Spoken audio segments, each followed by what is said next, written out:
But you know what a lot of people don't take into consideration is Donald Trump is alleged to have done similar things with young women.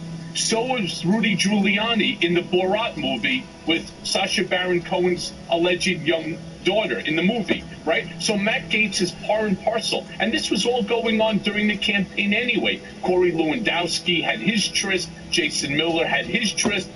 Rick Gates had his tryst. I mean, they're following Donald Trump's playbook. And as I explained before the House Oversight Committee, that I know the playbook and it didn't work for me, and it's certainly not going to work for you. So Matt Gaetz really needs to smarten up and understand that he's in very serious trouble.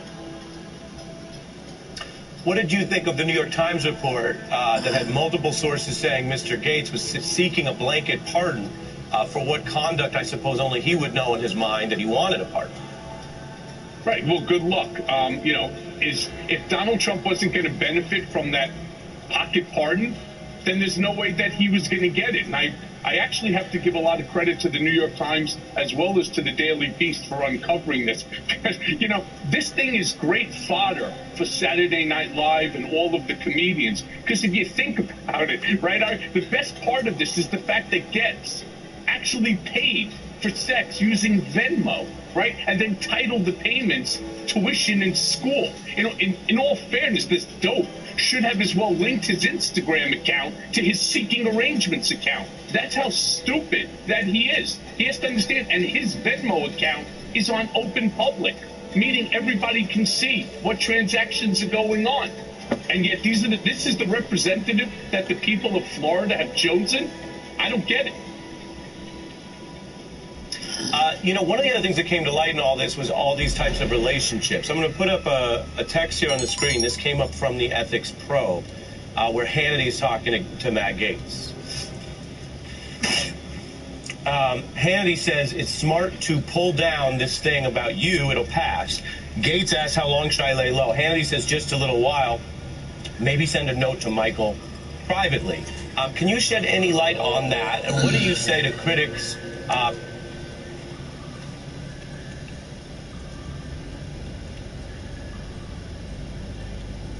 Hannity says it's smart. This came up from the Ethics Pro.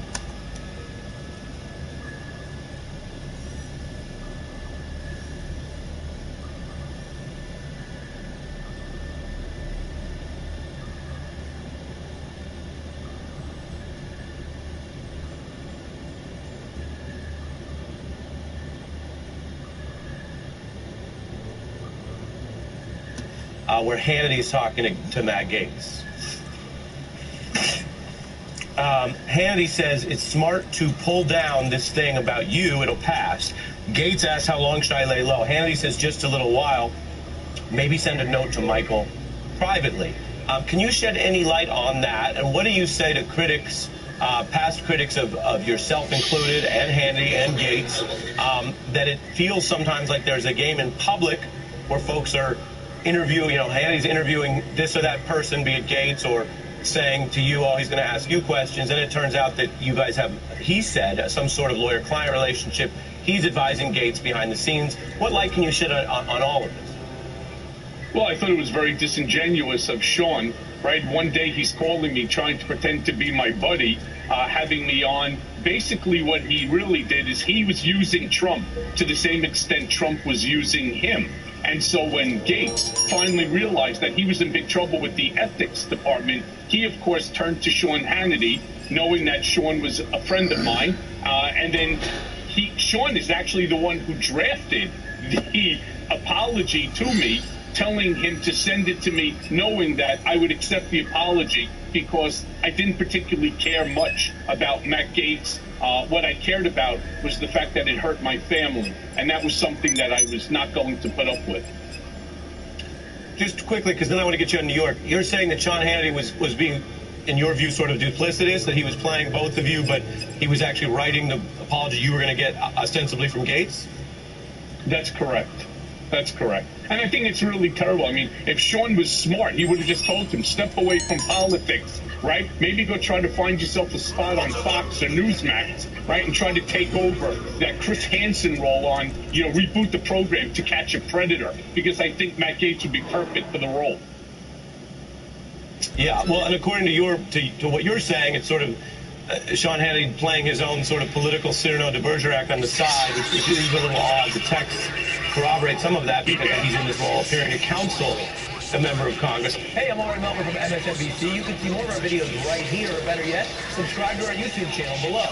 You could have been anywhere in the world, but you're here with us, and we appreciate that.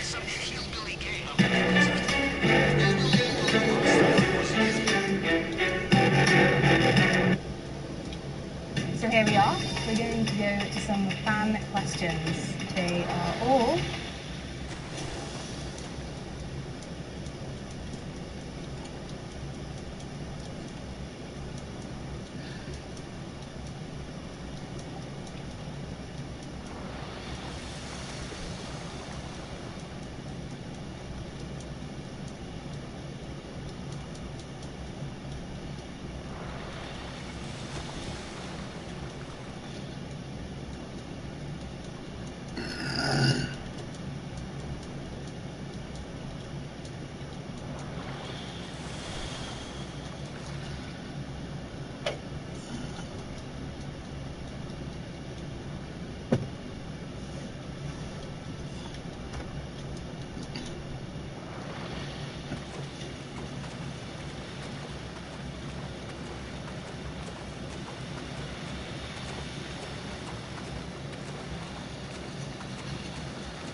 in terms of the placement of Mr. Chauvin's knee,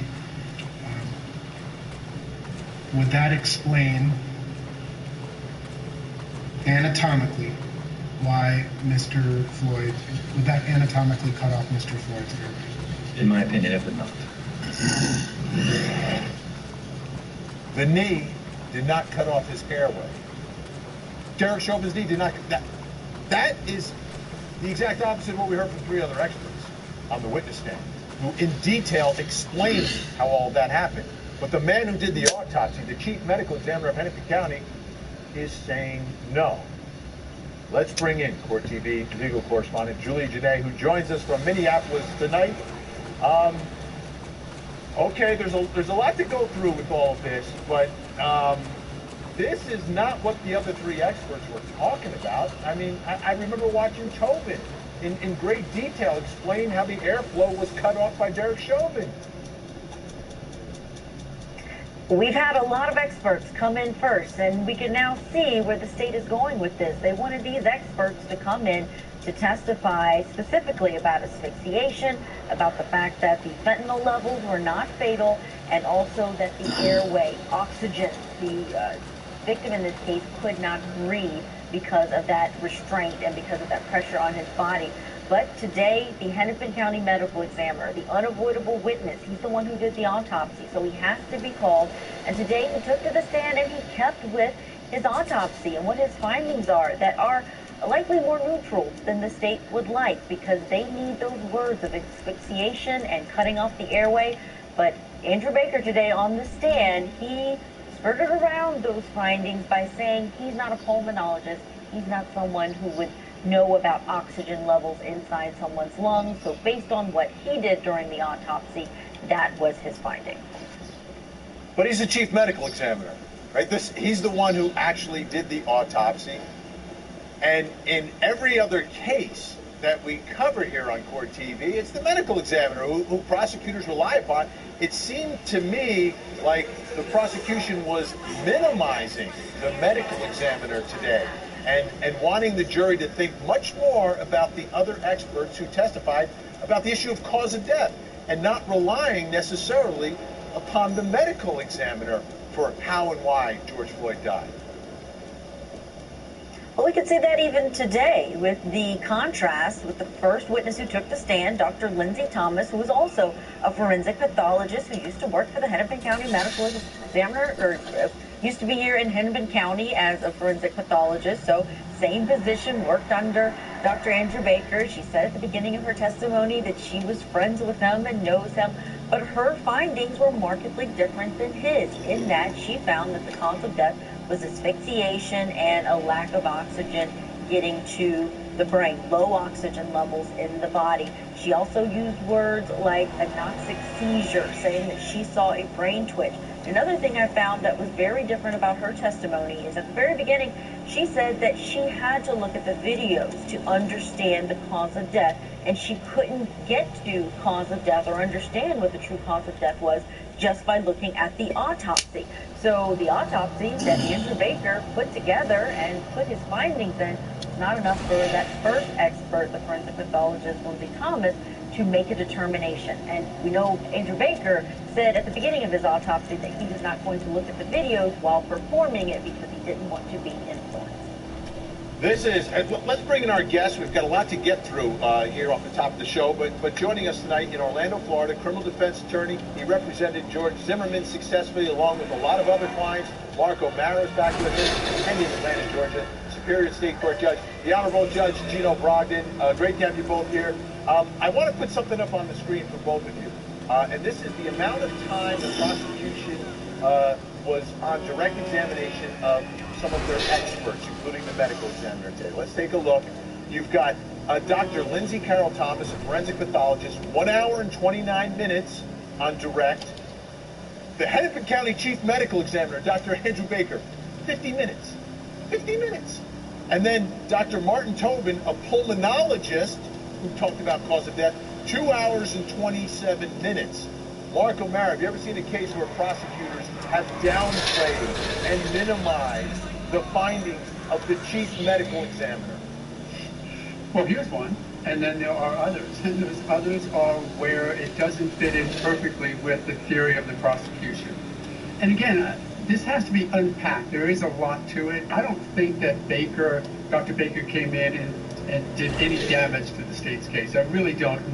But we do need to understand that Jerry Blackwell, very good lawyer, and he set the cadence of this case. He decided how to do it, and he put in all these other witnesses, all those other experts to get all that information out, because you have that bias as a juror. What you hear and you like, you hold on to.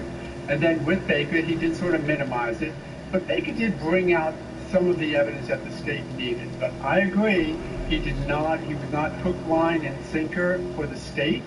But again, all in all, with all of the evidence and all of the other experts, I don't think that Baker's going to hurt the case, but does give the defense a little bit of room to play, and all they have to do is convince a few jurors that it's not an airtight enough case as the state's presenting. Well, Judge, I can hear Eric Nelson's closing argument already.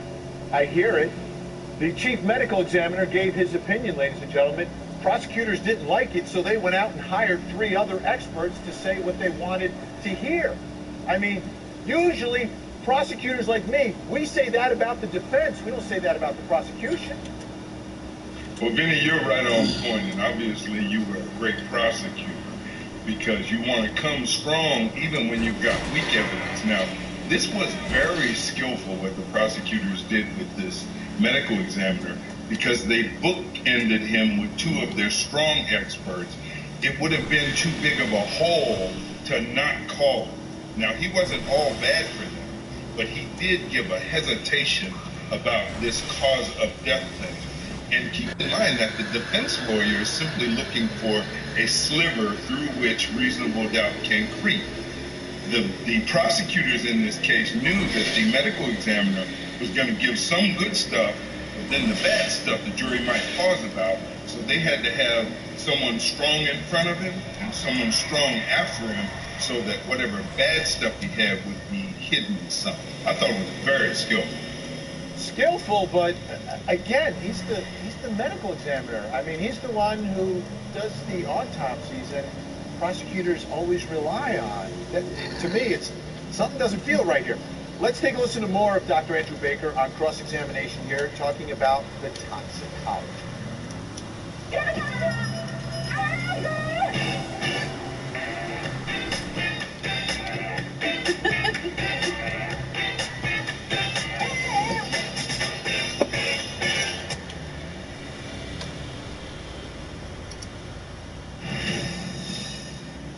recall having a conversation with Hennepin County prosecutors about the significance of the toxicology findings? I recall having the conversation. I don't recall the specifics of it, but I'm certain that I would have relayed the toxicology findings to them. Do you recall describing the level of fentanyl as a fatal level of fentanyl? I recall describing it in other circumstances. It would be a fatal level, yes, in other circumstances. Would you agree that one of the causes of the pulmonary edema that you communicated to the county attorneys was also fentanyl? Fentanyl can certainly be a cause of pulmonary edema. As I indicated earlier in previous questioning, it's confounded by the fact that Mr. Floyd had quite a bit of CPR, and so I find the pulmonary edema much less specific, given that he survived and made it to the hospital for a period of time.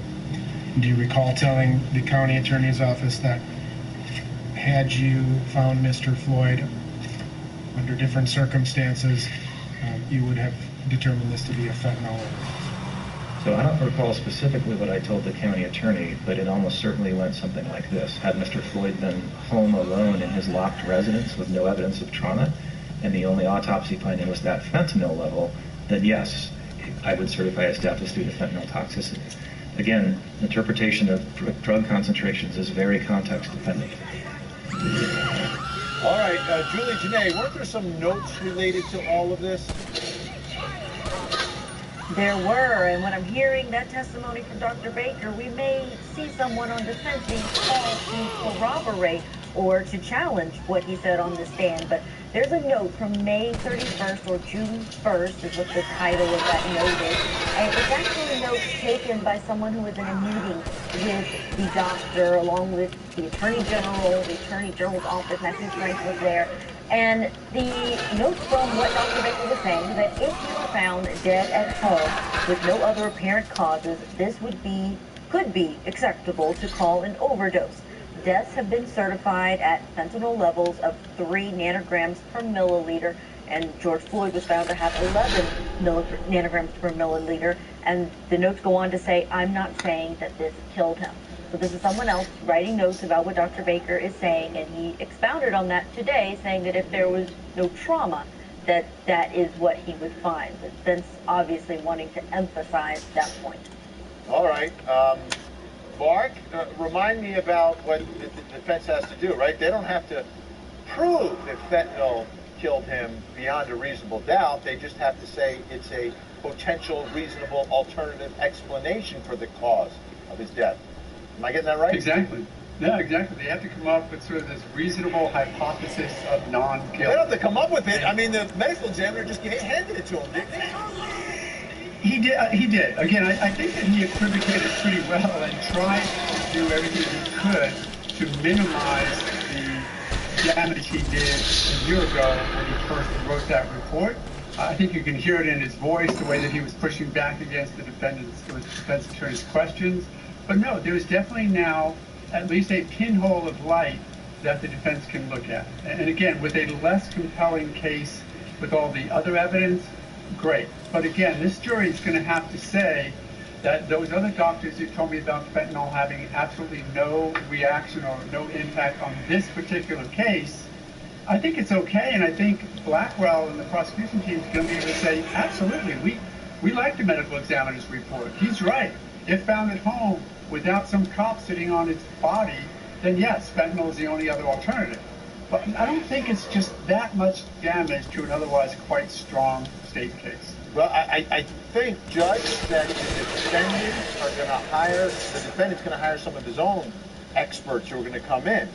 And my guess is they're not going to agree with Toby, Thomas, and Smock, and they agree in part with the medical examiner, but they take it a little step further.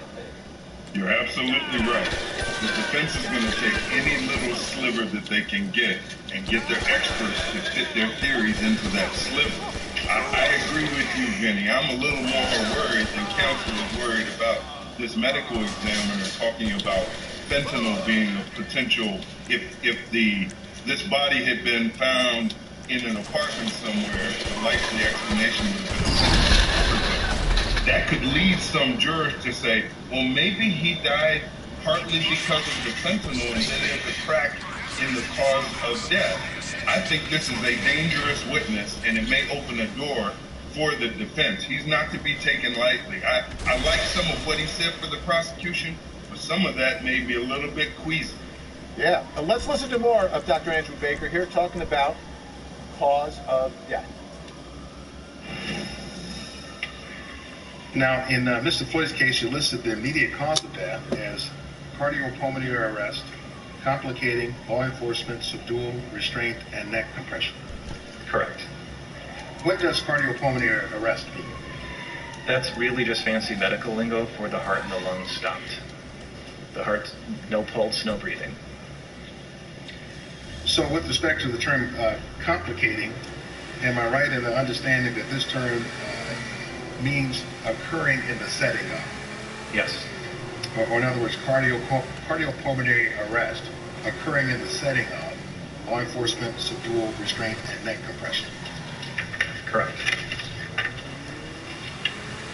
So Dr. Baker, can you tell us how it is physiologically that the subdual, restraint, and neck compression caused Mr. Floyd's death? In my opinion, the physiology of what was going on with Mr. Floyd on the evening of May 25th is, you've already seen the photographs of his coronary arteries, so that you know he had very severe underlying heart disease. I don't know that we specifically got to a counselor, but Mr. Floyd also had what we call hypertensive heart disease, meaning his heart weighed more than it should. So he has a heart that already needs more oxygen than a normal heart by virtue of its size, and it's limited in its ability to step up to provide more oxygen when there's demand because of the narrowing of his coronary arteries. Now, in the context of an altercation with other people that involves things like physical restraint, that involves things like being held to the ground, that involves things like the pain that you would incur from having your cheek up against the asphalt, an abrasion on your shoulder, those events are going to cause stress hormones to pour out into your body, specifically things like adrenaline. And what that adrenaline is going to do is it's going to ask your heart to beat faster. It's going to ask your body for more oxygen so that you can get through that altercation. And in my opinion, the law enforcement subdual, restraint, and the neck compression was just more than Mr. Floyd could take by virtue of those heart conditions. All right, Julie Jeanne, it's not the knee on the neck cutting off the air, but it's the knee on the back and the stress of the situation that is causing him to need more oxygen and air, and he's not getting it because of the blockages and because of the enlarged heart. This is very confusing. This is very confusing to me, Julia. It's something like what we've heard from the other experts who have testified, who have expanded it from not just the knee on the neck blocking George Floyd's airways, but that he couldn't lift himself up, that his lungs couldn't expand because of the way that he was positioned with his arm in a certain way, and the knee on his back and on his neck and in that area. So we were introduced to that with these other experts who gave this pathway for the doctor to then Dr. Baker to now say that it's more about the heart as well. I think that's what's new that we heard today. Is he really added that element of this was a bad heart, but he wouldn't get to the point that the defense crossed him on. He wouldn't say, but for the knee on the neck, George Floyd would have survived. Yeah, I mean, he's talking about the heart and the arteries. He's not talking about the air. It's different than what the other ones are saying. I don't know what the jury does with this. We're going to talk more about it. Julie Jeanne will join us a little bit later on in the program. She's got a lot to go through today. Her takeaways, that's coming up. But Mark O'Mara and Judge Gino Brogdon will stay with us. Don't go anywhere. What a day in Minneapolis.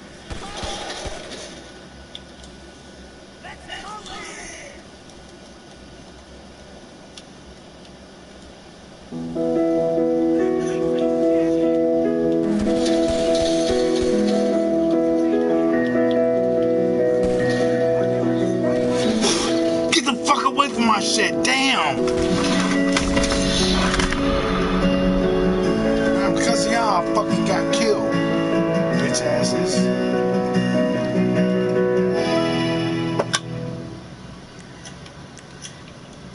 Thank you for joining us for a most exciting and timely offering today in our Distinguished Speaker Series. My name is Errol Southers.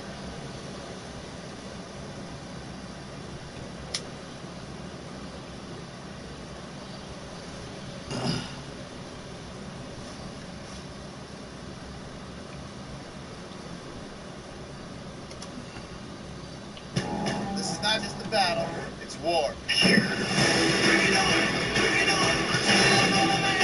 This is insane.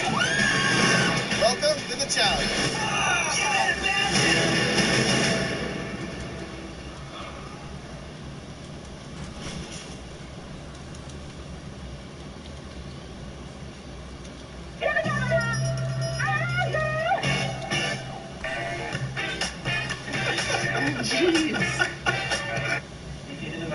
As this is all going on, I'm feeling like my mind is breaking as this is all going on, okay?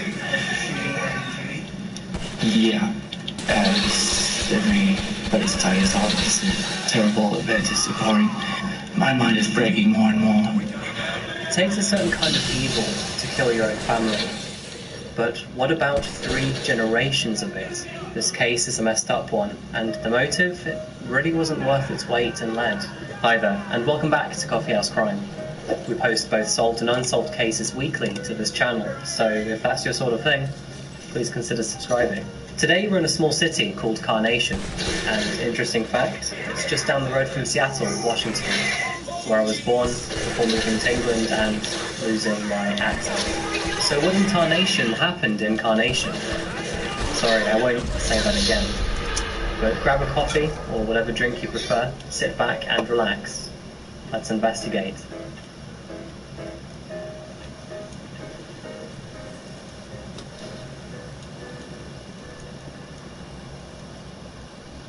Our story starts in Carnation, Washington. Carnation is located about 25 miles east from Seattle. And although Carnation is classed as a city, it's only 1 square mile of 2,100 people. Get the fuck on! God damn!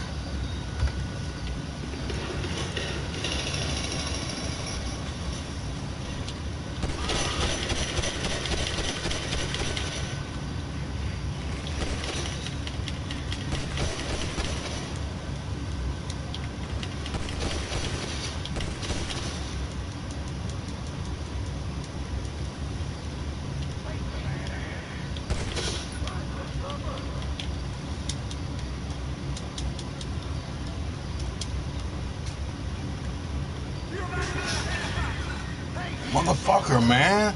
Damn.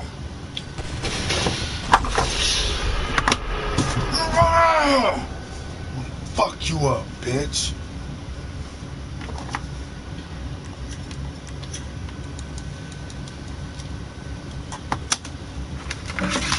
The same population you could fit in Blenheim Palace. Carnation was established in the mid-1800s, and like it was then as it is now, most of its population is in the farming industry. Surrounded by the Cascade foothills and right on the Snoqualmie River, Carnation is the perfect spot to experience the unspoiled deep green of the Northwest. The area is safe and considered a good place to raise family, though I couldn't agree with that on Christmas Eve of 2007. Among the 2,100 residents were the Anderson family. Judy Anderson and her husband Wayne Anderson were a soon retiring couple, married for over 31 years. They had a son and 2 daughters, all of which were now adults. Wayne was an engineer for Boeing in Seattle. He'd worked there for 27 years. He was a family man, enjoyed fishing and rebuilding Ford cars in his spare time. And his wife Judy Anderson worked for the US Postal Service. Their son Scott, 32, was married to Erica, and together they had 2 kids. Olivia was 5, Nathan was 3. And although Scott and his sister Mary had both moved out long ago, the remaining sister Michelle still lived with the Andersons on their property. She had a boyfriend called Joseph McEnroe, and the two lived on a trailer outside of the house, still on the same plot of land. There were small feuds in the family, a few murmurings about who owes what money, and Michelle's parents were also pressuring her to start paying rent for the trailer that she and her boyfriend lived in. But nothing significant or uncommon. The family was otherwise happy. The date is Christmas Eve 2000. Hey you, and welcome. Tired of you motherfuckers, man. In this whole video, we're gonna look at the disappearance. What's a bitch ass get? And the admissions and case of Liam McAtasney. Big YouTube fan Sarah Stern went missing in December 2016 in New Jersey.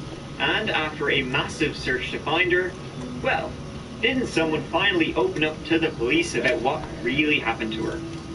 Someone else also opened up, but it wasn't to the police, but it was recorded, so look forward to that.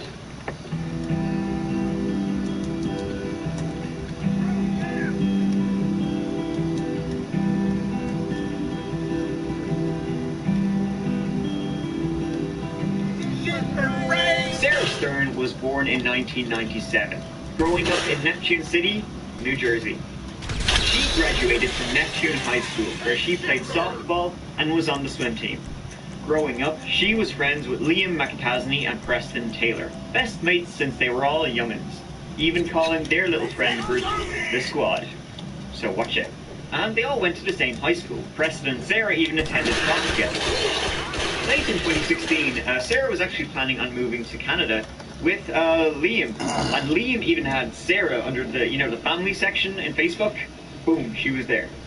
That's how close they were. Now Sarah, she was a bit of a travel bug. Is that what you call it? She always talked about moving places, but she never actually did. So her friends didn't necessarily believe that she would go to Canada, but she was known to be a lovely, content person. A happy-go-lucky girl who would talk to anyone. Two of Sarah's big loves were YouTube and drawing.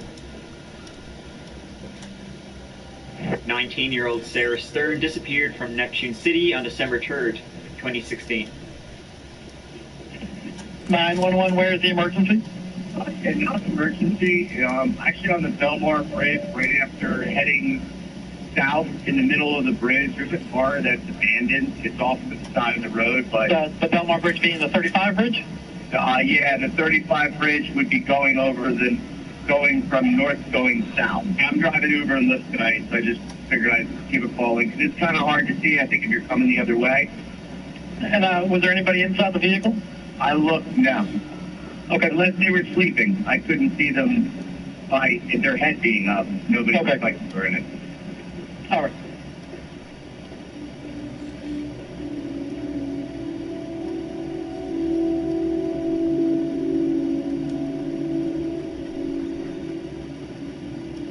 Her car was found in the wee hours of that day. Key still in the ignition, but no Sarah.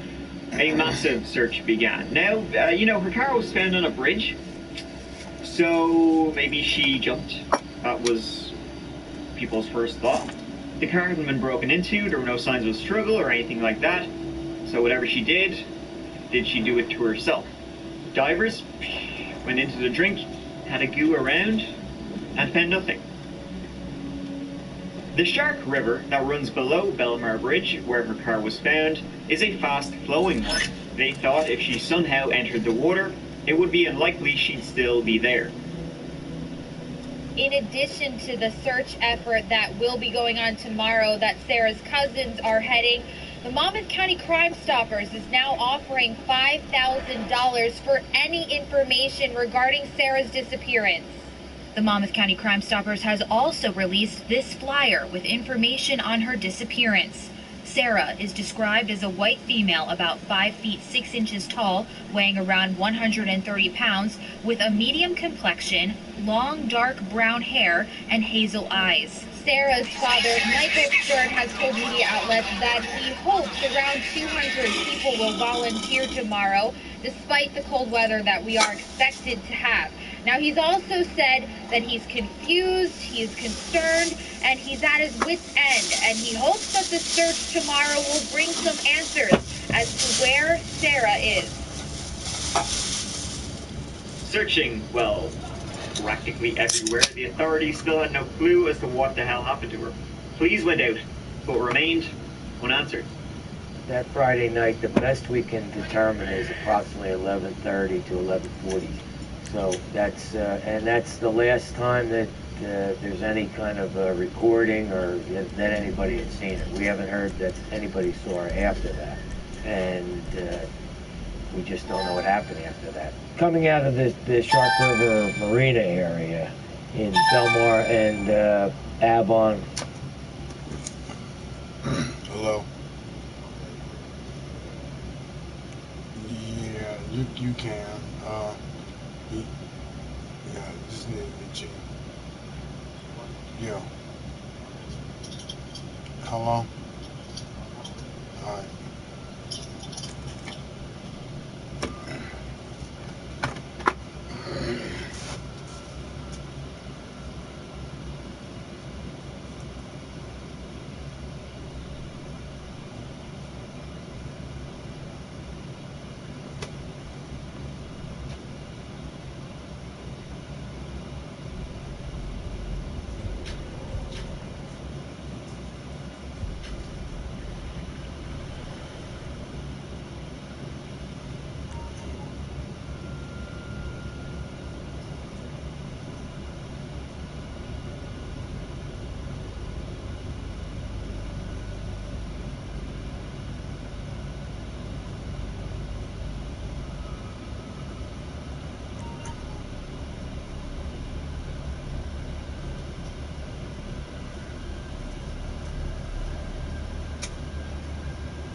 Some motherfucking bullshit, man. I fucked this fucking.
Motherfucker, man. Damn. Man, I ain't got to be so motherfucking mad, but damn. Why not? Shit's fucked up. Every time I fucking turn around, it's always some motherfucking bullshit.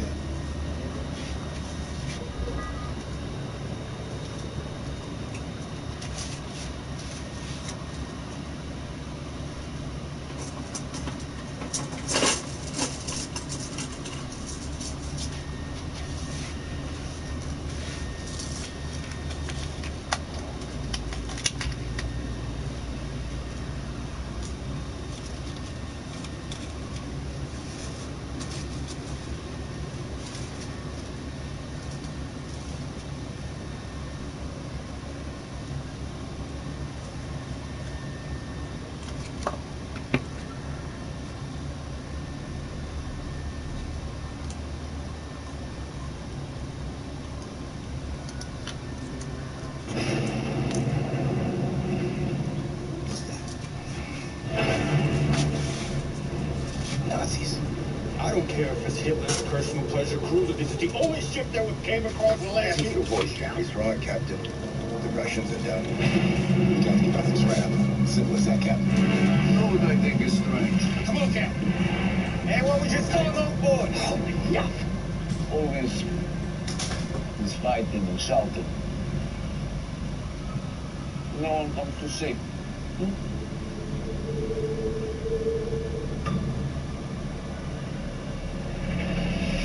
Engine's running, but nobody's on. Bet this tub's still crawling with crowds. I heard Fly Boys talking about gremlins causing all kinds of trouble. Yeah, whatever happened on this ship wasn't gremlins. Something far more real. They brought these caskets on board. One of these things go down. Take a look. Get fucked. Shapeshifters. They move by night, hunting. They've been killing monsters for years. A few more won't hurt.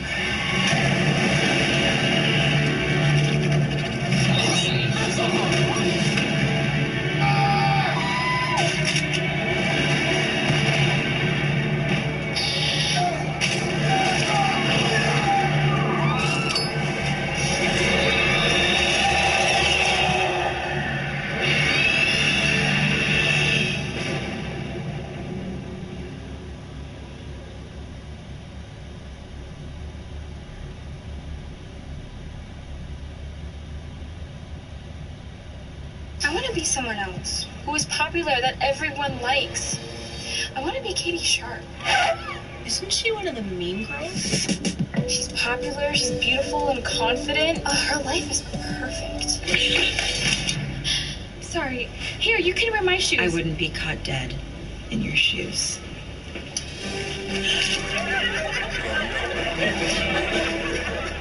Dear God, please show Katie Sharp what it's like to walk a day in my shoes. Walk a day in my shoes. Walk a day in my shoes. What is going on? You have my face. This is impossible. What are we supposed to do? Go to school? Cassandra Evans is digging through your locker. What do you think you're doing? Looks like there's a glitch in the system. We would never be friends with you guys. You're kind of losers. No, we aren't. Yes, you are. Who are we talking about? Your latest video, outperforming everything. I don't want to be that mean Katie Sharp. This is your job, honey. This is my business you're messing with. I'm Skylar Stone, editor-in-chief of Glam Slam. I think I'm better at being Katie Sharp than you are. It's my face. It's my life. You stole it from me. What do we do now? I think all we can do is make things right for each other. You know, it's really easy to judge someone, but before we idolize or bully them, we should take a minute to imagine what it's like to walk in their shoes. Family hug. Ready? Yes.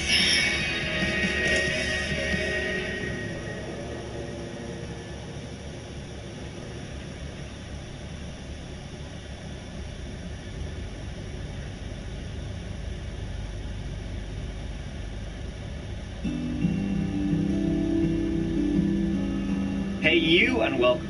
My name is Mike, and in this here video, we're going to Pennsylvania. Which I think might be the first time we've gone there one of these old videos. Is it? I think so. Can we cross that off the list? This is the story of the memorably named Cosmo DiNardo, who does sound like a Marvel supervillain. The year 2017, the place, Bucks County, Eastern Pennsylvania. One strange week in July. So, if you're up for it, let's get into it, you and I. Sure may as well.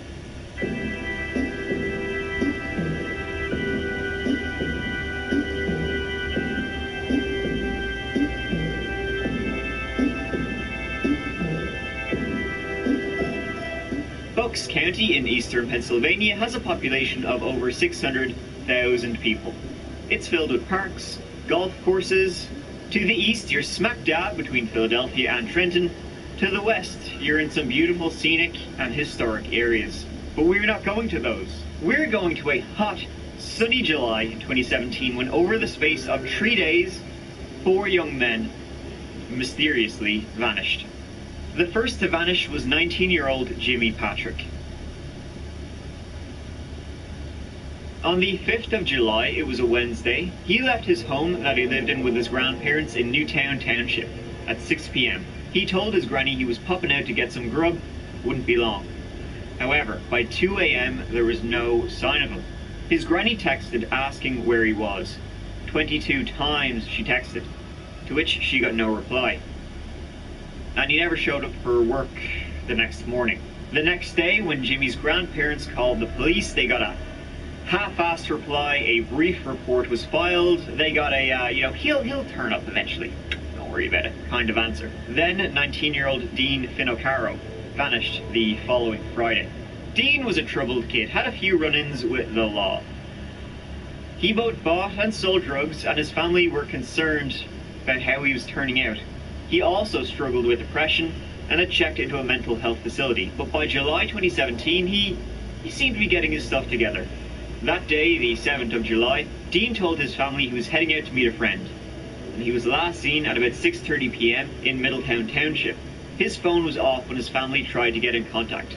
They contacted the friends they knew of, and no dice, and a missing persons report was filed for him too.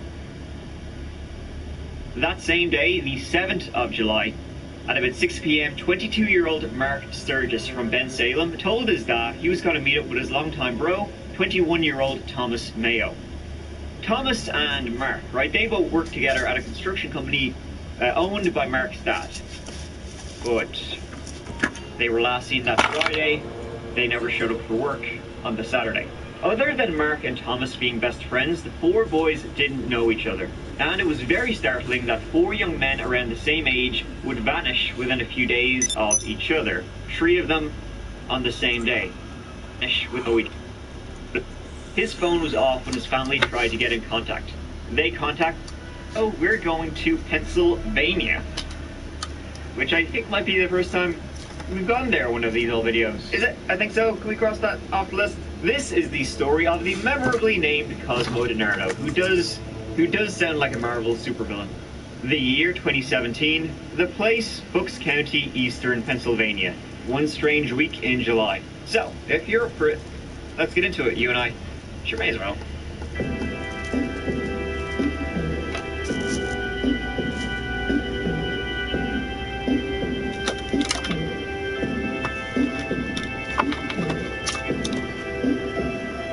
Bucks County in eastern Pennsylvania has a population of over 600,000 people. It's filled with parks, golf courses. To the east, you're smack dab between Philadelphia and Trenton. To the west, you're in some beautiful scenic and historic areas. But we're not going to those. We're going to a hot, sunny July in 2017 when over the space of 3 days, 4 young men mysteriously vanished. The first to vanish was 19-year-old Jimmy Patrick. On the 5th of July, it was a Wednesday, he left his home that he lived in with his grandparents in Newtown Township at 6 p.m. He told his granny he was popping out to get some grub, wouldn't be long. However, by 2 a.m. there was no sign of him. His granny texted asking where he was. 22 times she texted, to which she got no reply. And he never showed up for work the next morning. The next day, when Jimmy's grandparents called the police, they got a half-assed reply. A brief report was filed. They got a, he'll turn up eventually. Don't worry about it kind of answer. Then 19-year-old Dean Finocchiaro vanished the following Friday. Dean was a troubled kid, had a few run-ins with the law. He both bought and sold drugs, and his family were concerned about how he was turning out. He also struggled with depression and had checked into a mental health facility, but by July 2017, he seemed to be getting his stuff together. That day, the 7th of July, Dean told his family he was heading out to meet a friend, and he was last seen at about 6:30 p.m. in Middletown Township. His phone was off when his family tried to get in contact. They contacted the friends they knew of, and no dice, and a missing persons report was filed for him too. That same day, the 7th of July, at about 6 p.m., 22-year-old Mark Sturgis from Bensalem told his dad he was going to meet up with his longtime bro, 21-year-old Thomas Mayo. Thomas and Mark, right, they both worked together at a construction company owned by Mark's dad. But they were last seen that Friday. They never showed up for work on the Saturday. Other than Mark and Thomas being best friends, the 4 boys didn't know each other. And it was very startling that 4 young men around the same age would vanish within a few days of each other, 3 of them on the same day. When Mark and Thomas were no-show on Saturday, Mark's dad began to worry after he couldn't get in touch with him via mobile phone as it went straight to voicemail. He called Thomas's parents, hoping maybe he was with them or they knew something. They were in the same boat, they knew jack shit and were equally worried. A police report was filed and the search began. The very next day, Sunday, Mark's car was found at an outdoor shopping centre about 30 minutes from where he lived. And wouldn't Thomas's car be found that same day? How they found Thomas's car was through one of the other missing fellows. See, as they went through Dean Finocchiaro's friends list, they happened upon one they couldn't contact. And they learned this friend owned a farm, not far from where Mark's car was found. On a hunch, they went up there. It was a little dilapidated, but in a shed, they found Thomas's car. The title and keys of the car were there, which was odd, as was Thomas Tom's diabetic kit, something he wouldn't leave behind and would be in big trouble without. And the fourth missing person, Jimmy Patrick, his cell phone was pinged to that same location. So there's 4 missing guys, and clues about all of them are leading to this exact same place. A guy on Dean's friends list, Mark's car found there, Thomas's car found there, Jimmy's phone traced there. Good afternoon, Jim and Rahel. Authorities did just meet at this media staging area to give us an update on these disappearances. The district attorney here in Bucks County spoke, saying all of the county resources are being dedicated to, quote, returning these men home safely. Now, last week is when the 4 men went missing here in Bucks County. Those men include 2 teenagers, and it spawned this joint police investigation with local and state police from Plumstead to Middletown townships. The missing men are Jimmy Tarpatrick, who was last seen on July 5th and reported missing after he never showed up to work that day. 2 days later, then, Dean Finocchiaro went missing, and the last reported sighting of him was getting into a vehicle near Finocchiaro's home in Langhorne. Also on July 7th is when Mark Sturgis and Tom Mayo went missing. They were seen in the Doylestown area together. Authorities overnight located the car of one of the missing men and then focused attention on a house along Aquatong Road. Police are not saying what they have found at that home or how it is relevant to this mysterious disappearance of 4 men here in Bucks County. There being a farm owned by the DiNardo family. The DiNardo family had a son, Cosmo DiNardo. He was the one on Dean Finocchiaro's friends list. Cosmo DiNardo's story is really about how systems can fail and how those failures can create monsters.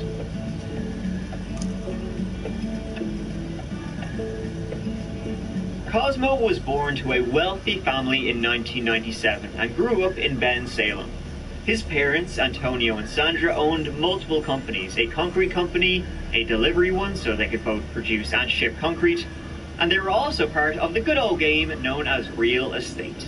In 2005, the DiNardos purchased a 90-acre property in Soulbury, some 20 miles from Bensalem. It became a vacation spot for the family that included riding ATVs, deer hunting, and of course, shooting. Let's get this party started. Ladies and gentlemen, this is Paramount Plus. This is Strokes of Genius, beautiful games, and one shining moment. This is Defenders, Investigators, and 7 strangers kept in the house. This is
Shooting guns. Cosmo attended a private elementary school in Bensalem. He was a good kid, happy-go-lucky. He even got Peacemaker of the Month because he was, I guess, so easygoing. Good for him. He then went to prep school and was captain of the Bucks County Biggers until he had to call it quits on football due to several concussions and a neck injury. Now, concussions, you know, are something that's come to the fore over the last decade or so as we learn more and more about their effects on the brain and brain injury. We're still a long way off, but, you know, we're learning more about them to become a big thing in football. So Cosmo had quite a few, and I think it's relevant. Now, Cosmo was intelligent and had a high IQ. He got a scholarship to Arcadia University. He was a biology major, maybe thinking about becoming an orthodontist, fix up those gnashers. But there was a dark side to Cosmo. See, he would have about 30 encounters with the police. Quite a few. Nothing that would result in his arrest, though. You think that, you know, 30 times would kind of build up, but he did come from a wealthy family, so there were concerns over his mental health, domestic incidents, his alleged improper riding of an ATV, traffic citations. So although there were quite a few, maybe he was just a rich kid who thought, you know, the rules didn't apply to him. But in 2015, there was a turning point. That's really when the, you know, shit hit the fan. He'd broken up with his girlfriend, and a plan to become a Navy SEAL hadn't worked out. Don't know how he got from orthodontist to Navy SEAL, but there you go. In February 2016, he was diagnosed with a major depressive disorder. He didn't complete the second semester of his freshman year at Arcadia University and dropped out. And in May 2016, Cosmo was involved in an ATV riding accident at the farm in Salisbury.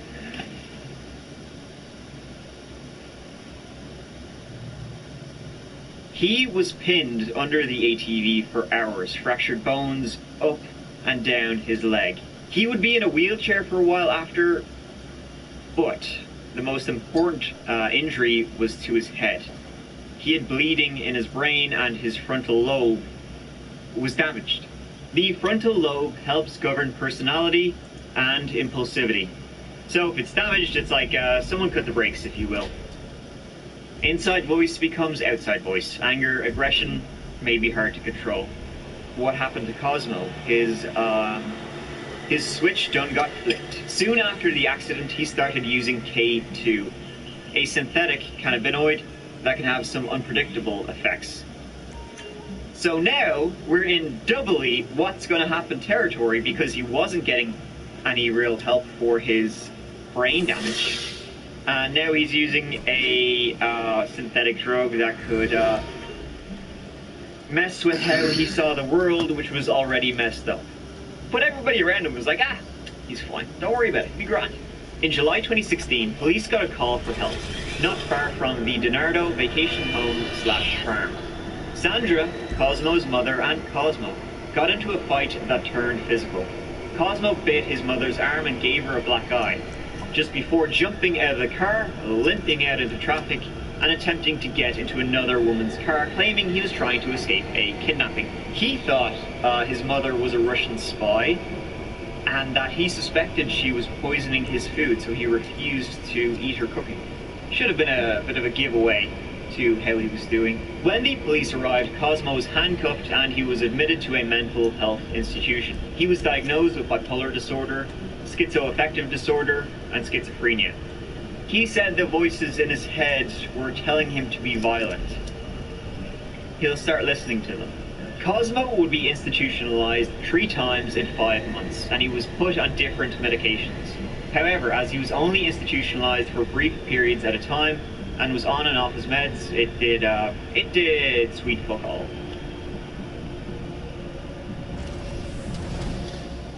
In December, he attacked his dad, Antonio, with a brick. And so, as you can imagine, the family started to become quite worried about his mental state. A few months later, in early 2017, he was arrested while driving as he had a shotgun in his car with ammo. You'd think, you know, leaving guns around a person in his state would be a bad idea. You know, just a thought. He was arrested and charged with second-degree felony, weapons charge. As a person who has been involuntarily admitted to a mental institute, he had no right to carry a firearm. But those charges would be dismissed due to a paperwork issue. So, you can see quite a few things were let slip, as his condition deteriorated, and it will continue to deteriorate. The doctors even thought his bipolar disorder was in remission, even though he was taking his meds every other day instead of every day. His medication was reduced. The issues he was going through psychologically weren't, though, and it was around then, right, that two things happened, both of which led to what happened. One was he began running a drug business, and the second was his friendship with one Sean Kratz. Sean Kratz was Cosmo's second cousin, and let's just say he was probably the worst person Cosmo could have been around. Not long before the gruesome twosome stuck up a friendship, Sean was investigated for his part in an attempted murder in Philadelphia that left a man in a wheelchair. Sean had been shot in retaliation and walked with a limp. Now, Cosmo's parents, they were worried about Cosmo, obviously, and they were unaware of his new best friend's past, because they were just happy Cosmo had a friend, because it seems like he had no friends whatsoever. But they really should have picked up on what Cosmo was posting on social media.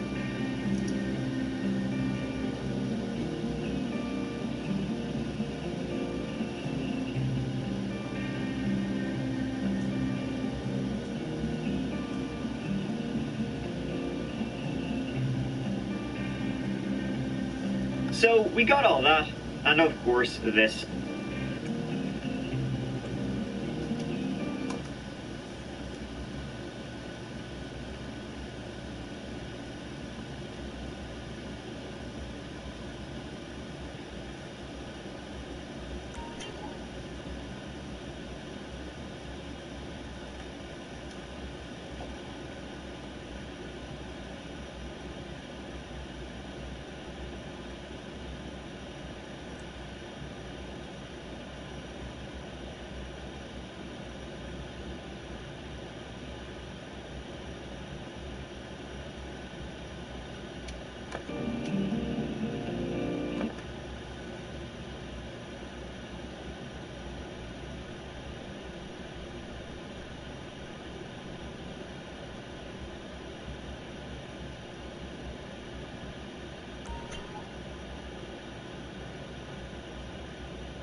So we got all that, and of course this selfie.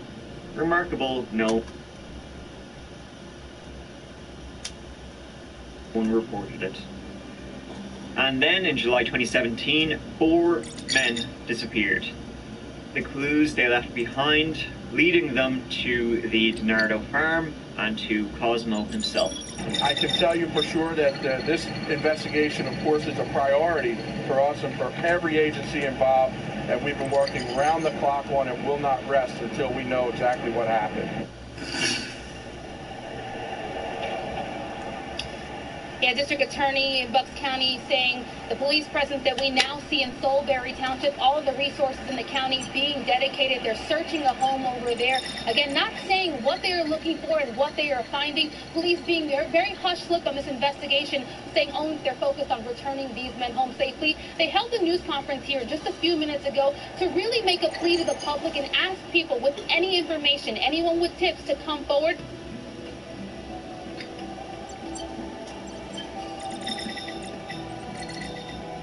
The county's district attorney immediately directed the search team to the 90-acre DiNardo farm, bringing in all trained vehicles and heavy equipment for what was now considered a criminal investigation. And on Monday, the 10th of July, Cosmo DiNardo was labeled a person of interest. He told the police, "Sure, yeah, okay, I was with Dean. That's the one person I was with the day he went missing. But they got into some kind of fight and he left Dean at the side of the road. After that, he did a bit of the old fishing, was never near the DiNardo farm." Discover your family history. I'm looking for my grandparents. The shotgun charge from a few months previous that was dismissed, well, they needed something to bring Cosmo in, you know, so that was refiled. Cosmo was arrested on those weapons charges. But then, you know, the next day, his dad, Antonio, paid his bail.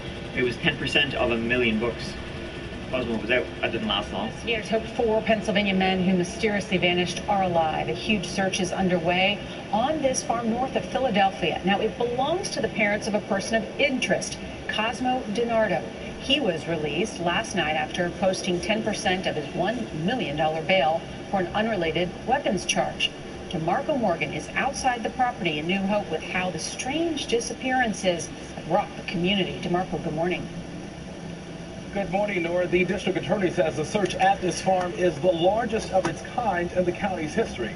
He hasn't revealed why they are focusing on this location, but he's confident investigators are on the right track.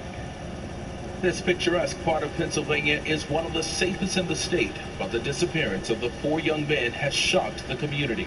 It's frightening. I have a 20-year-old and I'm concerned. What happened to these boys? Nearly 100 state and local police have been joined by FBI agents and U.S. Marshals in the all-out search. They are using everything from hand-sifting tools to heavy equipment, says Bucks County District Attorney Matt Weintraub. It's 90-some acres, and we're going through it with the equivalent of a fine-tooth comb. Families of the missing have been keeping vigil on the edge of the farm. Cadaver dogs have been brought in, but no human remains have been found. Investigators are clinging to the possibility the missing men are still alive. I have hope. I think that it's very important to hang on to hope until there is no room left for it. 19-year-old Jimmy Patrick, a Loyola University freshman, disappeared last Wednesday. Dean Finocchiaro, 19, Mark Sturgis, 22, and Tom Mayo, 21, vanished 2 days later. 20-year-old Cosmo DiNardo, who was arrested Monday on an unrelated charge, has not been named a suspect. Police say he suffers from mental illness. Meanwhile, a massive search was underway on the DiNardo property. However, Cosmo being out didn't last long either when he was arrested.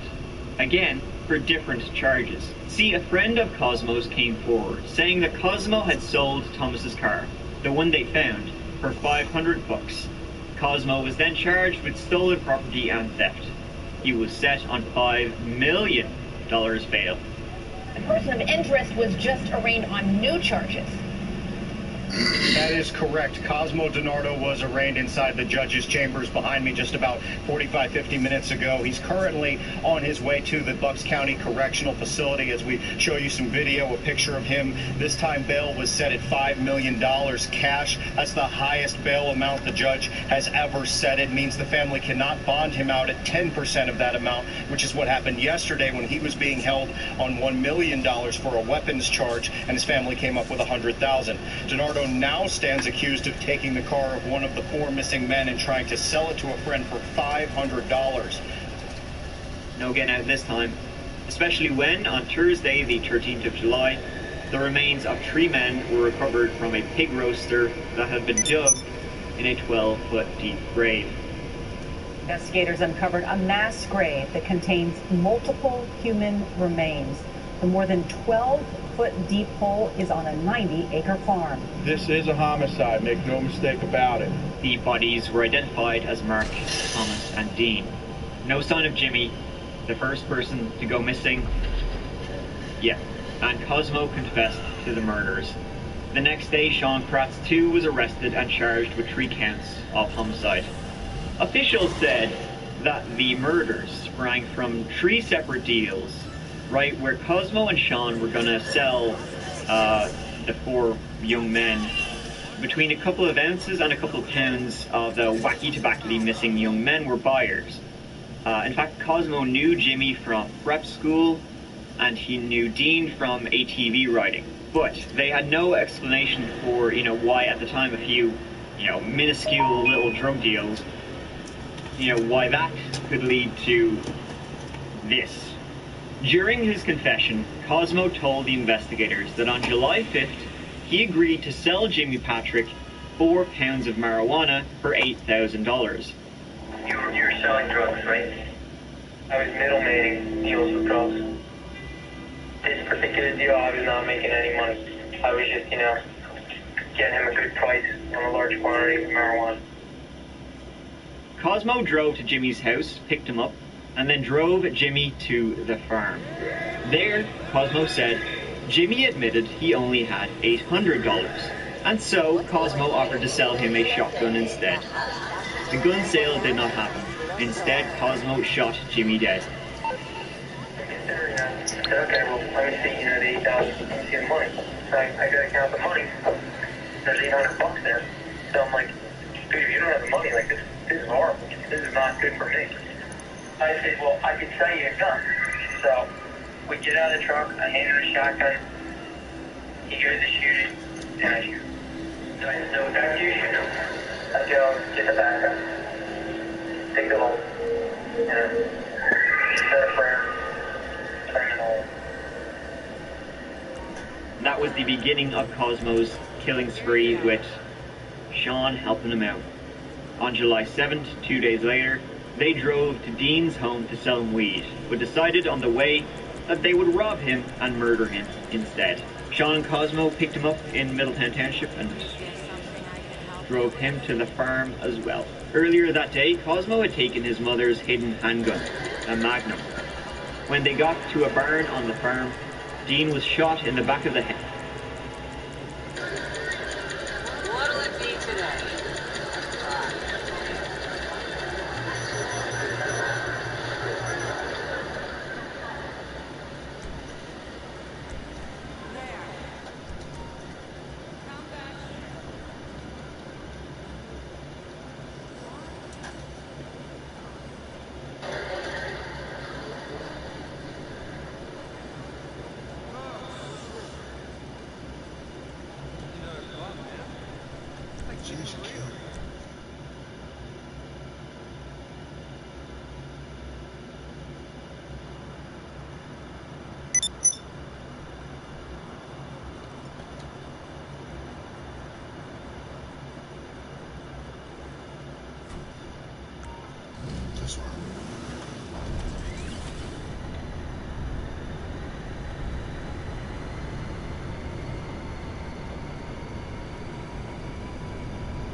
So when do you remember YouTube first becoming a thing? For me, I was in secondary school when the likes of Fred, Smosh and even PewDiePie were creating comedy skits. A lot has changed since then, both on the platform and in real life. Content creators, they come and go. But this one, he left the platform in a particularly evil way. My name's Adrian, and welcome back to Coffee House Crime. Today, we're looking at the rise and fall of one of YouTube's earliest stars, Trey Sesler, and how he built a community around him before, well, we'll get to that part in a minute. So for now, grab a coffee, sit back and relax. This is the case of Trey Sesler.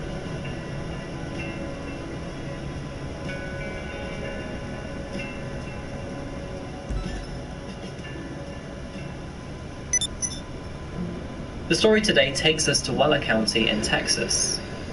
It was the early morning hours of August the 3rd, 1989, and the young Trey Eric Sesler was born. His mother Rhonda and father Lawton had one other son a couple years prior. He was now Trey's older brother. His name was Mark Sesler. By most counts, Mark and Trey had a typical all-American upbringing. Weller County, formerly a distribution town for cotton in the 1800s, now specialized in manufacturing and schooling. Trey's father Lawton was in the schooling industry. He was working at Robinson Elementary and was a well-respected educator, being in that field for over 30 years. His mother Rhonda worked for the local newspaper, where colleagues described her as a precise wordsmith with a contagious laugh.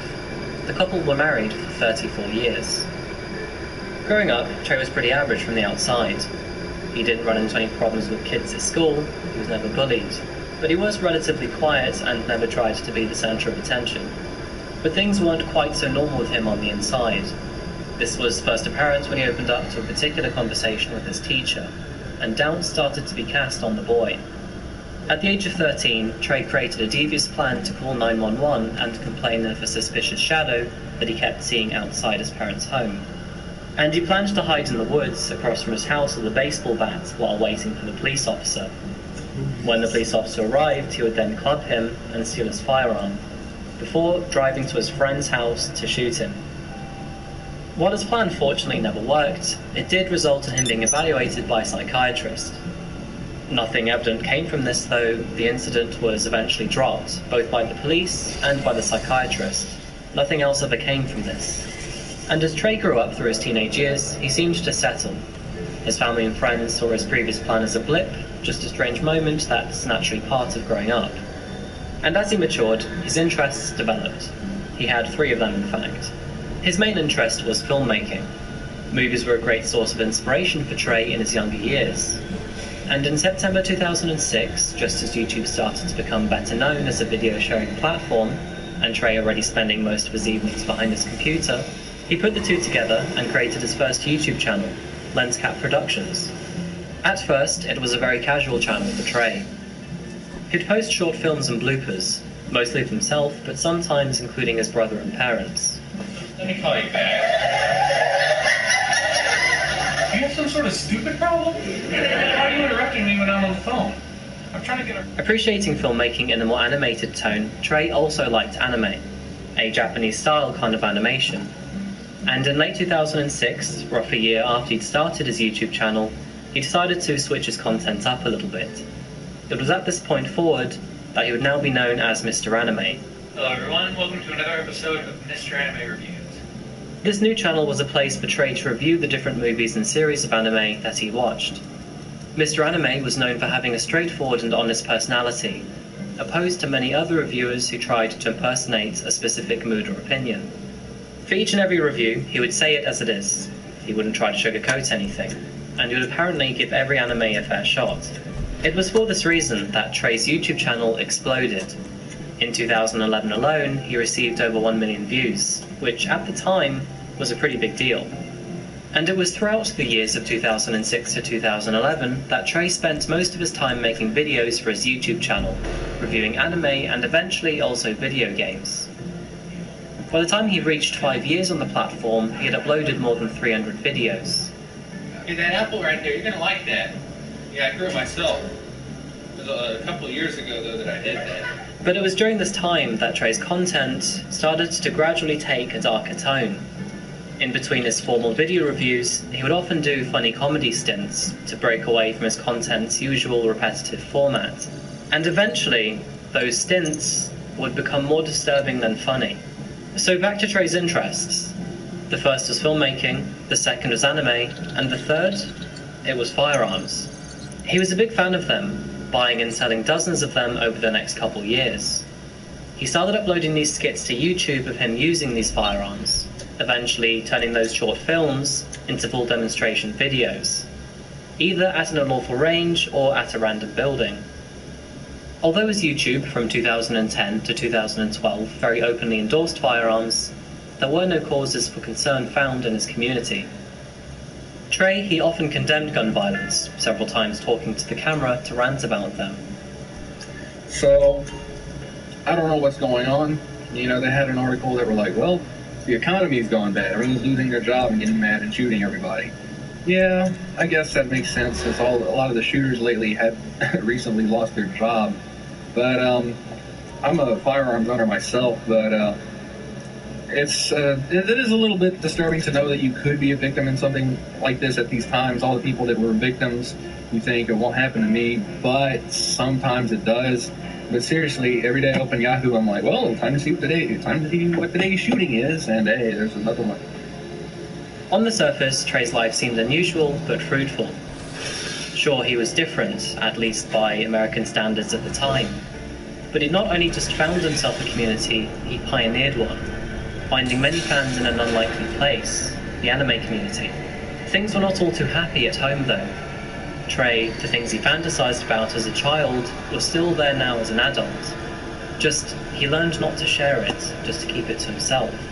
For the most of 2011, Trey was living alone in his grandmother's home in Hempstead. She had recently passed away, and he was safeguarding the house for the foreseeable future. And while isolated in his own world, the schemes that he plotted in his mind to cause harm to others grew more sophisticated and dangerous. He became fascinated in historic school shootings and killers, those including the Columbine shooters and Ted Bundy. He also started to formulate plans on how he could deal as much damage as he possibly could.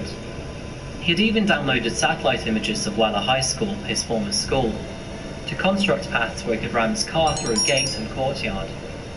He would then get out of his car and claim as many victims as he could with his own .22 rifle. It was during this time too that rumors started to circulate online about Trey. Apparently he'd been using live animals, including his own pet rabbit, as firing targets. Damn. The prognosis for those animals not so good. And while YouTube itself arguably had no effect on Trey's mental health, it did offer a window for others to see in on how he was doing. And what they saw is that, over the years, Mr. Anime, he was becoming more and more erratic.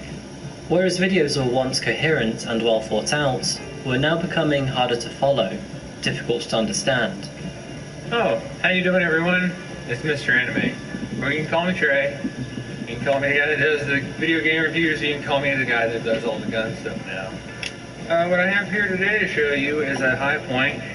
For those of you that are familiar with High Point, you might have a very low opinion of them, or you might have a high opinion of them.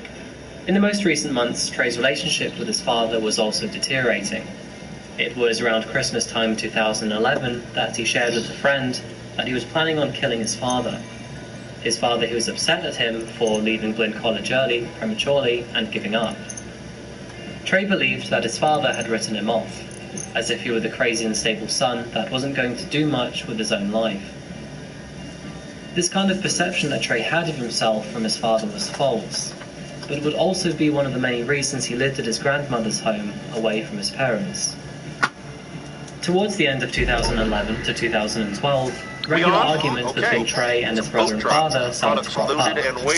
These arguments are mostly around Trey's abuse towards alcohol, which was getting worse and worse. That would carry on for several weeks, until March.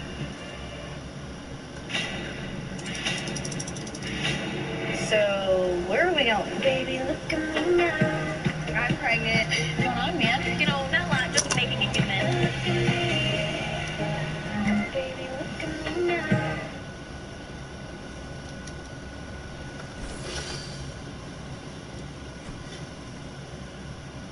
been out of school for 4 or 5 years now, and I've loved welding. And you sure make a whole lot more money than you do anywhere else. I went on my first job, and my first paycheck, I was like, whew, what do I do with all this? If I can do it, you can do it too.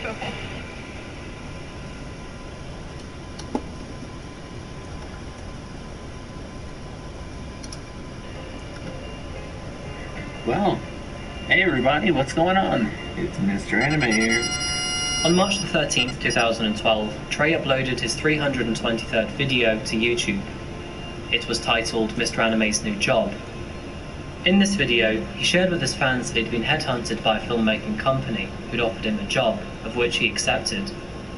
He also shared that although his uploading schedule would be reduced, he would still produce content, just at a slower rate.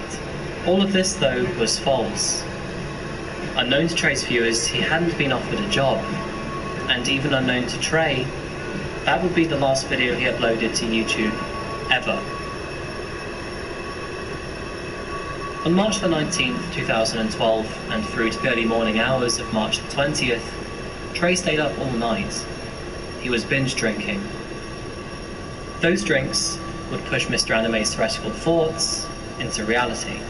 In the early morning hours of March the 20th, Trey returned to his family's suburban house, fully armed, and his mother, brother, and father, they were not expecting his company.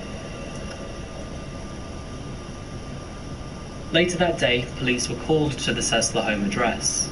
A call to the station citing unexpected noise coming from the property came in. It wasn't until the afternoon, though, that they arrived, after an external family member called the police asking if they could check in on them. They hadn't been returning their calls all day. They began searching the perimeter of the building before looking in through the windows. And that's when the horror movie started. Inside the house, Rhonda, Lawton, and Mark would all be found deceased with gunshot wounds. The home had been wrecked from top to bottom, with rifle casings scattering the floor, broken glass in almost every room. Carvings were found on the walls and doors with confessions, such as, "Why did I do this? I love my mum, dad, and brother. God forgive me, because I cannot forgive myself." Unknown to police, Trey, who, if it wasn't obvious, was responsible for the deaths of his family, then packed his car with over 100 ammunition rounds and his rifle. He then drove to Weller High School, which is where he graduated, and sat in the car park for quite some time. But he didn't do it. Later that evening, police were looking for Trey, and they would find him at a local friend's house in Magnolia. Following the discovery of his confessions all over the doors of his deceased family's home, Trey was arrested by police. Good evening, friends. I'm Dave Ward. I'm Adelia Cheetah and Regina Gaston. Investigators say under questioning, Sessler admitted to committing several crimes. Eyewitness News reporter Jessica Willie is live with the newest developments. Jessica? And while held in jail, he later told law enforcement that he was ready to carry out his plans to take fire on the school, with a target of hitting at least 70 people. And supposedly, the only reason he took out his entire family was so that they wouldn't have to endure the pain and shame following his actions. The thing about my family is I was protecting my life for this. At the same time, if anyone was going to hurt them, it was going to be me. And I fired about 4 times. And I don't know where she gets hit, but I know it's somewhere in the torso area. And she falls like they were the first immediate human target in my sight. And if I was going to go out and do anything, they would have to go. Apparently, as soon as he took his first shot on his mother, he regretted the decision immediately. By now, though, in Trey's mind, it was too late. He had to carry on with the rest of his family. If I did that, it was like, well, I'm already committed, really. Can't really go to my brother and my dad and be like, yeah, I just killed their mom. And I was like, right after I had killed the family, it was on my mind to do that. But by the time he got to his school, the weight of his actions had sunk in, and he couldn't carry on. The only thing he said to police is that it felt too real. So I'm like, there's my opportunity. Go ahead, go get him. I don't know, maybe it was just, what happened was too real. Trey Sessler was sentenced to life in prison without the opportunity of parole at a later date. There was speculation that Trey died in prison, but that recently has been discredited, which means Trey still remains behind bars, and that's, forever. Many of Trey's friends, both online and in real life, acknowledged that he had a fascination with violence. However, this was only in video games and movies, not outward in real life. They described him as a highly intelligent, slightly eccentric, and generally kind-hearted guy who seemed to, at times, live in his movies. They said there were no real warning signs, nothing to forebode the devastation he eventually did to his own family. The plans he had were terrible. It's actually quite easy to forget how much worse this could have been. And Trey's family, well, they died. For nothing.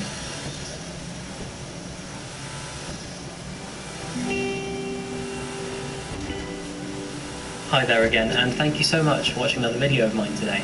I hope you enjoyed the case. If you did, please remember to like the video, and if you haven't yet, please remember to subscribe to Coffee House Crime. What do you think about the case of Trey Sessler, or Mr. Anime? What do you think psychologically happened to him to get into the place that he did? And why do you think he did it? Let me know in the comments below, either to share your thoughts or just to say hi, and I promise I'll try to get back to you.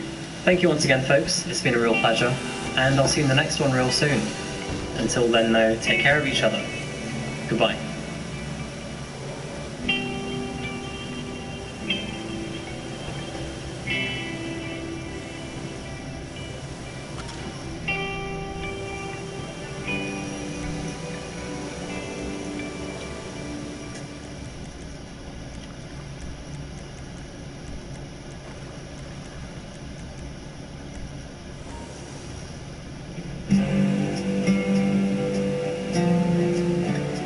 Hey you, and welcome. My name is Mike, and in this old video, what we got is here.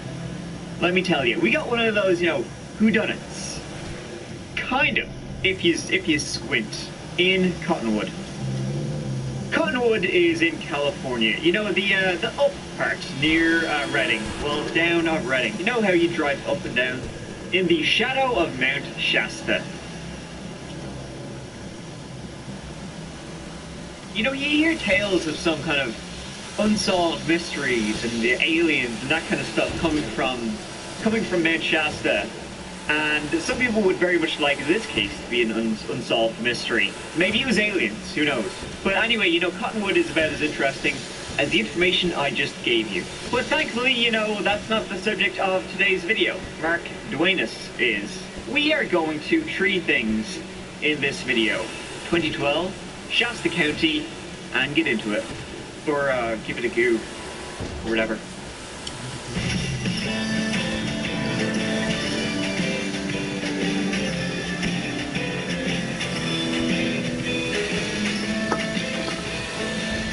In Cottonwood lived the Duenas family, a family of 7.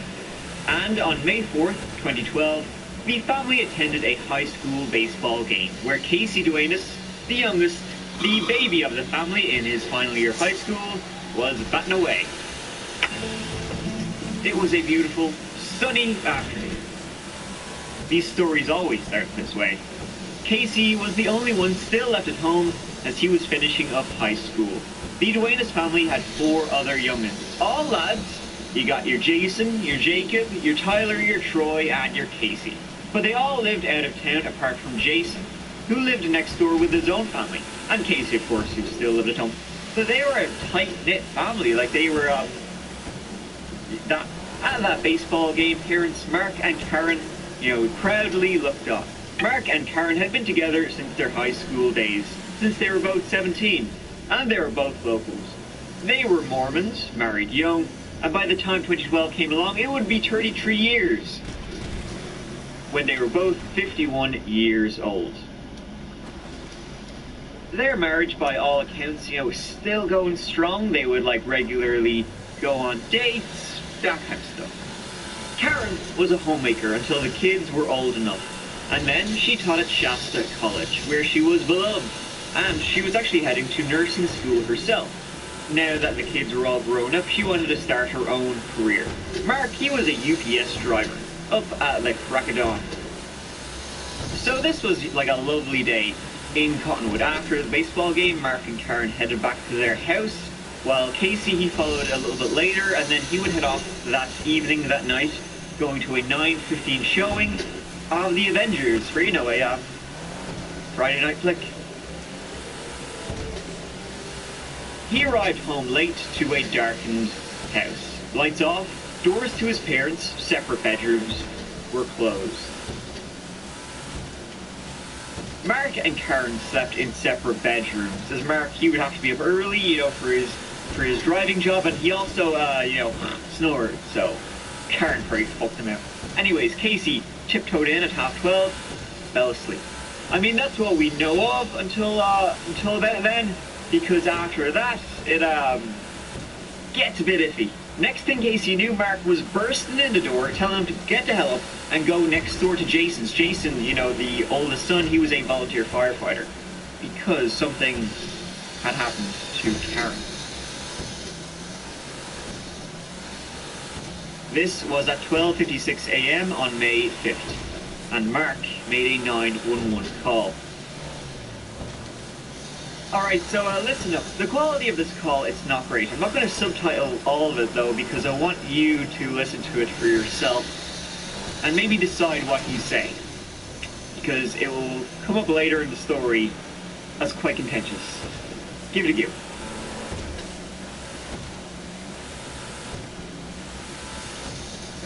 911 emergency. I shoved my wife's shit. I'm going everywhere. You need an ambulance? Okay, hold on a second. Hang on, let me get ready to a medical dispatcher. Hold on, sir. This is 911. What's the address you need an ambulance at? 20841 Longton Glen Drive, Cottonwood, California.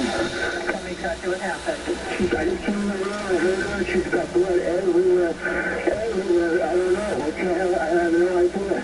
You have no idea what happened? Is she awake? She went up and she says, I need to move her right now. Please. Okay.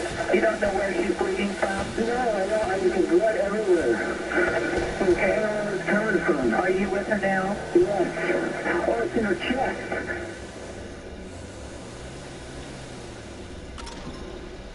Put that on pause, we'll come back to that. So Jason, he was awoken, you know, by Casey. Well, Jason was actually already awake because he had a pager, you know, after 911 call, and, well, emergency services arrived. There was a lot of blood. Karen was pronounced dead at the scene. She had been stabbed to death. The police then began, you know, immediately to snoop around. Now, footprints were found in the back garden near Karen's window. But who owned the foot? Karen's bedroom faced the back garden. The screen on the window was broken. It had been cut open. And there were prints which led from her window to the fence, to a gate, and then to a small canal out back. After that, the trail went cold. But another neighbor, he said he saw a car racing out of there just around that time. And some other neighbors said they saw, you know, strange folk loitering around the place. Can't be having that now. I mean, what more do you need? But for all this, nothing was missing. The place was intact. So, possibly, you know, a burglary gone wrong. Classic, am I right? You know, somebody tried to break in, they didn't know Karen would be there, they were surprised. And then, knifey to the wifey, you know, it's possible. Technically, anything is possible. But is it probable? After all, the screen was cut, but the shutters were fine, not moved as if someone, you know, covert-like snuck in. So even a blind man could see where this was leading, and it was leading to the only other guy in the house, the guy who conveniently didn't share a bed with the woman who was murdered in hers. Marky Mark and the Funky Hunch. But what was his story? He said that evening they were watching TV together. Karen went to bed before him. He stayed up a little longer to watch the Giants game before heading off himself.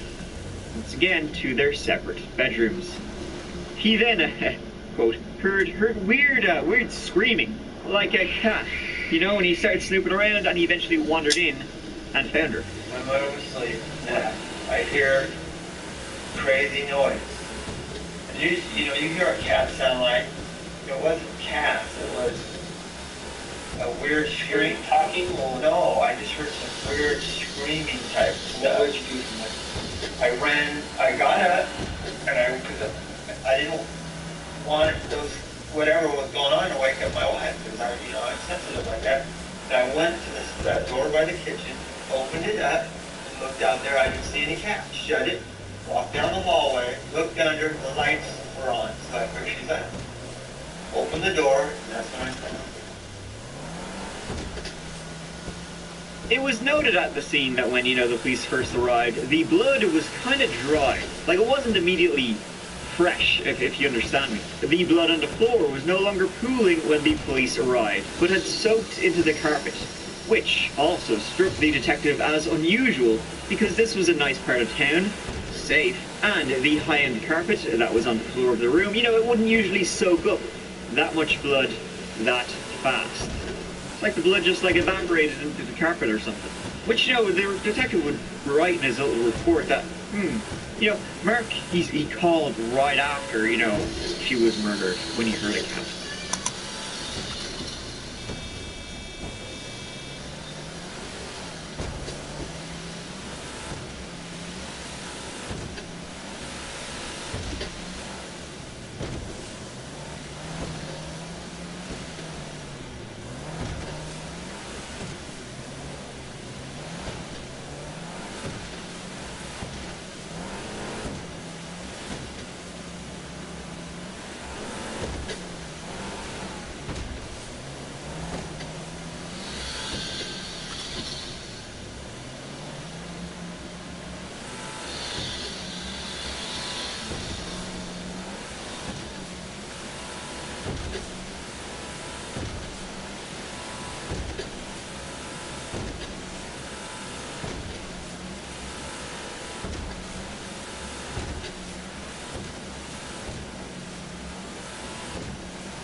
Alright, Ace. Time to go back to easy. Going to easy, baby. 216, 13. 216 plus 89 plus 80 is 296. Plus 9 is 305. 305 plus 13 is 318 plus 35, we'll say 40. So 350. I would be 350 for my time playing on Grand Theft Auto. I love you, Ice.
But it seemed like this had happened a few hours prior, not like immediately before the police arrived kind of thing. Good afternoon, my name is Thomas Eichel, Shasta County Sheriff. This is the press conference for the Duenas homicide. Mark Duenas reported he found his wife, Karen, inside her home with chest wounds. Upon arrival, deputies and EMS personnel located Karen Duenas inside the residence, and she was pronounced dead at the scene.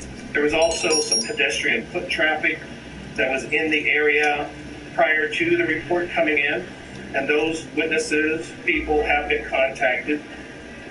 There was nothing suspicious reported or observed by them. Detectives have continued their neighborhood canvass and evidence search area efforts, utilizing a canine from the Department of Fish and Game. And that canine is what we call a article search canine. And she has been successful in the past in discovering articles from crime scenes. And so the investigation continued, and the authorities told the worried and scared people of Cottonwood who were fearful, a madman could be on the loose, to chillax. We got this under control. We have a, person of interest. Person of interest is a person that we're definitely interested in, we're looking very strongly at. Within the case, we're not prepared to name that person as an official suspect as of yet. As my staff said in recent days, based upon the information they have in their investigation, we have at this time, there is no increased danger to the general public. Yeah, when those rumors began to spread about who was the prime suspect, the family was like, no. Yeah, they just weren't having it. There's no way, Mark, he could be the suspect. Like, you're taking the piss here. Mark and Karen loved each other. He had no history of violence. Why would he kill her? Get your thumb out of your ass and find the real killer.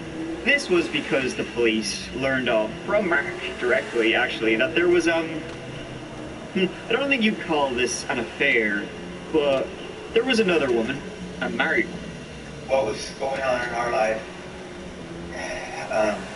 and it scares me when I think about it. They weren't banging, but they had been messaging each other, and Karen had found out. So Mark said he wouldn't message her anymore and got a secret phone. He volunteered this to the police. A couple of years before this all happened, Mark got on this newfangled thing called Facebook. It's gonna be big. He got on there and started yapping away to a girl he knew in school. And while they didn't actually meet up, I love yous were shared. Multiple I love yous.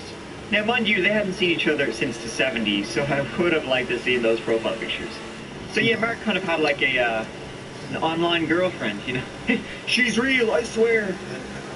We kind of got carried away with little texting here and there. She was real. Real bad news for Mark and the murder investigation into his wife. Was there ever any pictures sent or anything like that, or was it always just... There's pictures of, yeah, boy, let me get my driver's skills up. maybe me or her, you know, just little innocent, Innocent stuff, you know, maybe a little titty now and then, you know, right on.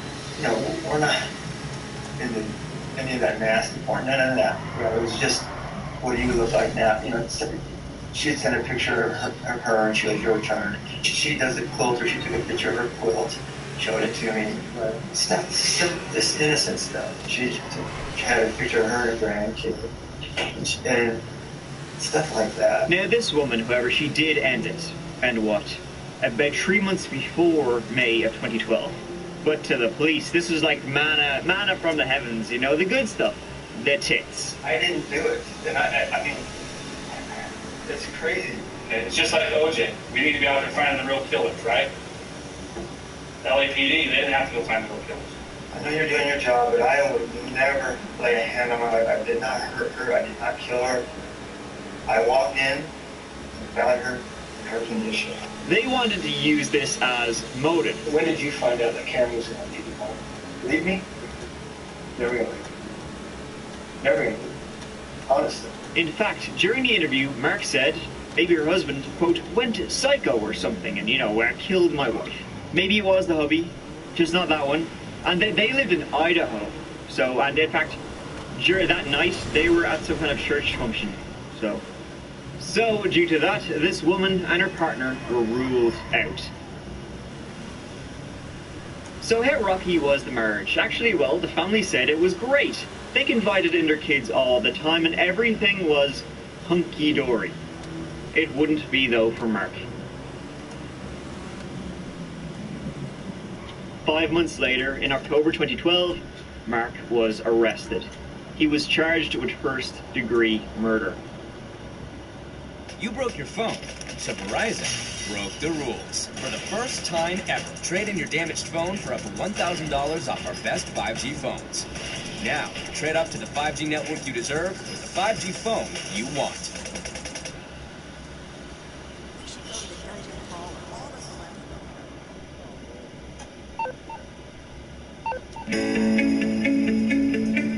This is eToro, the leading social trading platform with over 13 million users worldwide. We make smart crypto trading easy, offering users the ability to buy and sell the world's top cryptocurrencies, including Bitcoin, Ethereum, XRP, and more.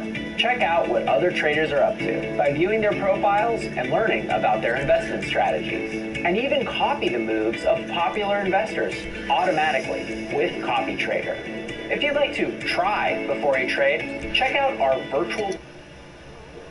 For the first time tonight, we are hearing from the family of the Cottonwood man accused of killing his wife last year. Mark Duenas was arrested in October for murdering his wife of 33 years, Karen. Nearly 20 of Mark's supporters gathered at the Shasta County Courthouse this afternoon. They included his family, friends, and his co-workers. Both the Duenas family as well as Karen's family continue to maintain his innocence. The trial went ahead in the summer of 2013. Mark's family were with him the entire time, as was Karen's. They were all there in support of Mark together. The prosecution said the motive for murder was that woman, the woman he'd been messaging on Facebook, the woman he had stopped messaging and never actually physically met her. Yes, so you know, something happened that night between Mark and Karen. We don't actually know, so we'll make it up. But they thought maybe she was going to divorce him when she found out about the secret phone, and so he killed her. He killed her maybe, you know, after 10 p.m., then cleaned himself and made it look like what it looked like. So, what did it look like again? Well, somebody had wandered around the backyard. It was a warm, sunny day, but their footprints were still visible in the grass, so fair play to that. Then they cut the screen, but didn't actually go in that way for the crack. They said, fuck that, entered the house some other way, wandered into Karen's room, murdered her while sounding like a cat, and then just left without leaving a trail of blood behind them. Another job well done. So after Mark, you know, could have possibly done all of this, then he waited for Casey to arrive home before calling the police. And in fact, he actually wanted Casey to be the one to discover Karen, you know, but instead he went straight to bed, so Mark had to be like, oh, cats, and then went in. And that's when we get back to that 911 call. 911, your emergency. I shoved my wife and blood everywhere. You need an ambulance? What did he say? Did he say A? I shoved my wife and blood everywhere. Or B? I shoved my wife and blood everywhere. That was the prosecution's, you know, finger guns moment. Though the defense said it was obviously, you know... I shoved my wife. I mean, I'll play devil's advocate here for a minute, but that really does not sound like he said, I found my wife sick. Get out of that. Law enforcement claims he admitted to killing Karen, but they say that's not true either. Now that the 911 call has been made public, it is obvious that our father said no such thing. However, we are fearful that the damage had already been done. And it's clearly, you know, if he did say on the phone that he killed her, why didn't they arrest him that very night? You know, why did they wait 5 months before arresting him? Now, though, in a jailhouse interview, Mark would say that he thought the police had finagled with that recording, that it wasn't even him who said that. You know, true magic of editing. The defense would also say, you know, remember neighbors saw other people, they saw a car whizzing by, you know, footprints. Who cut the screen? If you don't believe it was Mark. The jury couldn't decide, which, I suppose to be fair, maybe you might be in the same boat. And so a mistrial was declared. We all support Mark completely. We don't think that he was capable of this. I just want to make a simple point. You see these people? This is love. This is belief in this human being. This is not question in our hearts. Please listen to us and know we love this man and he's a good man. That's all. Thank you.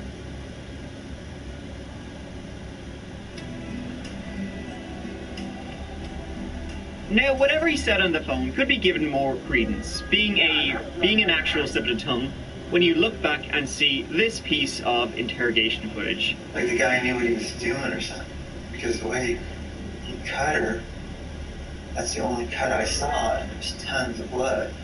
But there was none there coming out whoever did it, I mean, for fuck's sake. That would be used in the second trial, which began in November 2013.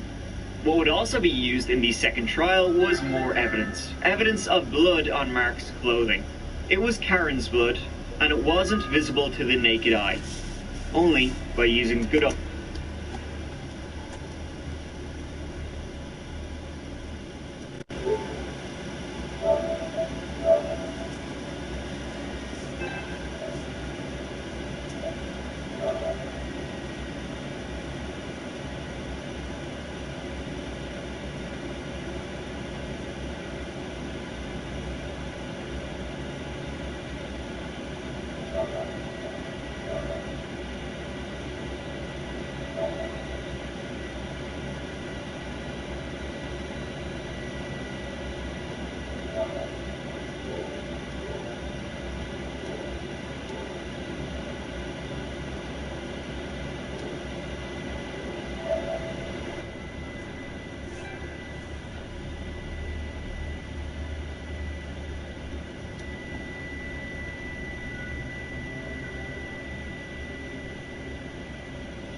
Luminol kinda actually seemed to be everywhere, and although some of it could be explained by him touching Karen when he found her, and then touching his shirt, not all of it could be. And it's like, what was on his shirt? It wasn't bloody enough for him to have, oh, my wife, touched her. She had been cut open with a knife. So it wasn't bloody enough to have done that, yet it was bloody enough to have traces left, which is interesting. That would then lead back to him, maybe cleaning his clothes before his son came home after seeing, the Avengers. They also found in the kitchen a knife, one that could possibly have been the weapon that was A, in the wrong slot, and that's men for you, and B, possibly had some kind of cleaning agent on the handle. So, when trial number 2 came to a close, this time things weren't so good for Mark. Now, it must have been difficult, I guess, to come to a conclusion, but they sure did. Mark Duenas was found guilty of first-degree murder. Duenas done did it. He was sentenced to 25 years to life in prison. Since then, Mark, he's appealed, but it was soundly rejected. He's not going anywhere. In fact, neither is his son Jacob, the second oldest, who's now joining him in prison. Jacob, a former California highway patrolman, was caught diddling kids. He got 26 years for that one more year than the minimum for his death. And so ends the case of Mark Duenas. It's an interesting one in that you can kind of see both sides. You can see how he could have and couldn't have, although personally I'm coming down more on the could have. It's kind of a textbook rule though, maybe even number 1, that if you're gonna, hey, kill somebody, maybe don't say it over the phone, on the phone to 911. Mark really should have written that rule down. But the why to me has never really made sense.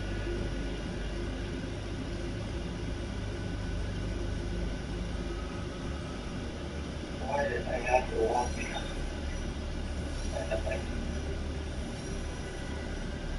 This was filmed when Mark was alone in the police interview room. What he means by that, did he walk in on his wife with his secret phone and lost it? Who knows? Is there ever really, though, a good enough reason for a why, to murder? I suppose I could break out my life insurance stance once again, but I won't. Thank you so much for watching. I really appreciate it, and I appreciate you. Sure, go on, take care of yourselves, and I'll see you as always real soon in the next one. Till then, Mike out.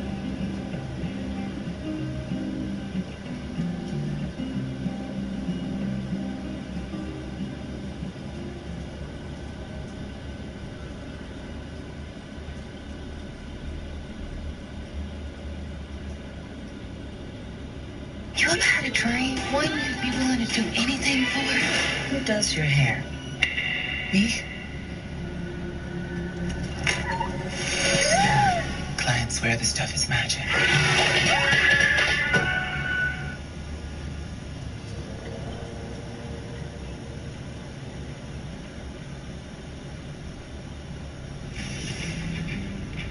Okay, so Raid is what's known as a turn-based battle MMORPG. In English, this means that you play against either AI or live opponents in battles in a game with hundreds of thousands of other players. Battles work by each side taking turns controlling their characters or champions.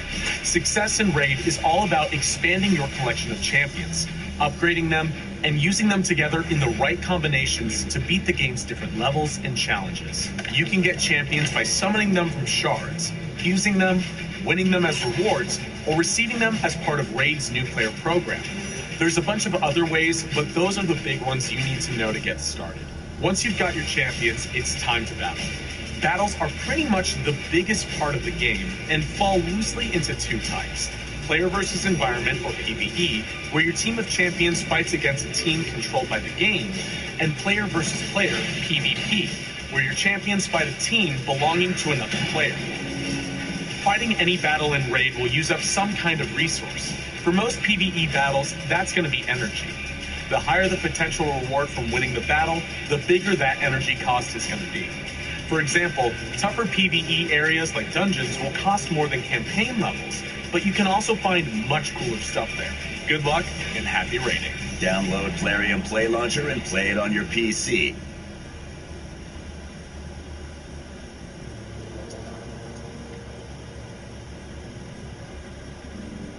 Jason also battled with drug addiction and had just been released from prison. In fact, a friend of Jason's who shared the storage unit they lived in, with him, he told the police when the investigation began that he thought, maybe they had been killed. Maybe it was a drug deal gone awry or something like that. I don't like to talk smart to any Tom, Dick, and Harry, and he likes to run his mouth. He has a handful of enemies for doing crappy deals. All I could think of, like I said, dirty drug deal, man, went down. That's what my gut's saying. It was possible. Anchorage, like most other cities in America, had been suffering from some degree of opioid crisis with gangs and that kind of thing, so it could be that, but then, well, at that stage, who knew? All they had was this. The two victims did know each other, but the police didn't know the extent of their connections. It wasn't believed to be strong. No shell casings were found at the scene, which, were killed by gunshots. It was believed that the weapon used was a revolver. This was confirmed when tests revealed they had been shot with a .357 Colt Python. So now they had a weapon to be on the lookout for. It would be a little over 3 weeks later that it would be used again.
Two guys didn't interact, at all.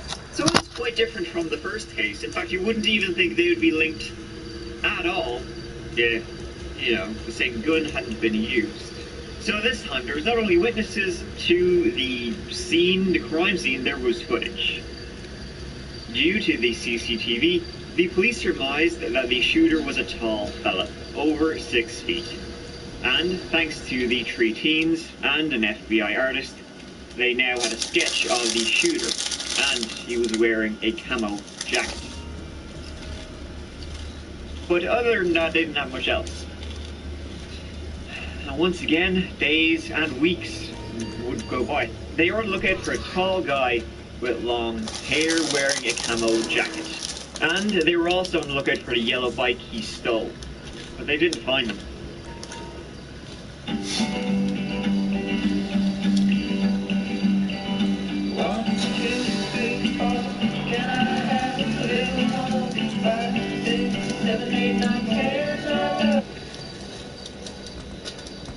And that's when where the whispers began to spread, that, well, there might be a serial killer in Anchorage. It was like one of those, my girlfriend's uncle's dog's baby told me there's some guy going around here with like a rocket launcher just killing people for the fun, and he's laughing while he does it. Until recently, detectives publicly declined to make any connection among the shootings. Is there evidence that they're related to a serial killer? We are investigating, and again, any thought about the serial killer speculation. Shit and rumors was just like bubbling up all the time, and then it happened again, almost a month, to the day later, on the 28th of August, early morning. Once again, 2 more bodies were found.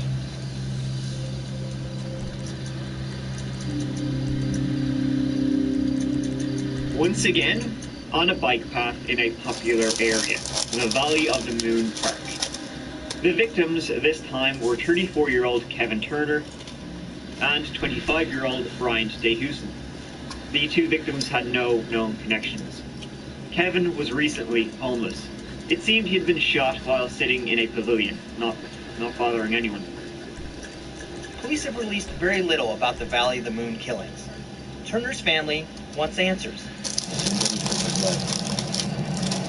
And I really hope that the Anchorage Police Department finds him. I really hope that the FBI is giving them all the help that they can. Bryant was an environmental activist who was simply cycling. Hi there, and welcome back to Coffee House Crime. My name is Adrian, and today we're looking at the case of Libby Squire, who was tragically murdered in the early months of 2019. Now, this story is all about being in the wrong place at the wrong time. Libby, she didn't know her killer, and he didn't know her. But surveillance footage did capture them both. So should we take a look at this then, you and I? This is the case of Libby Squire.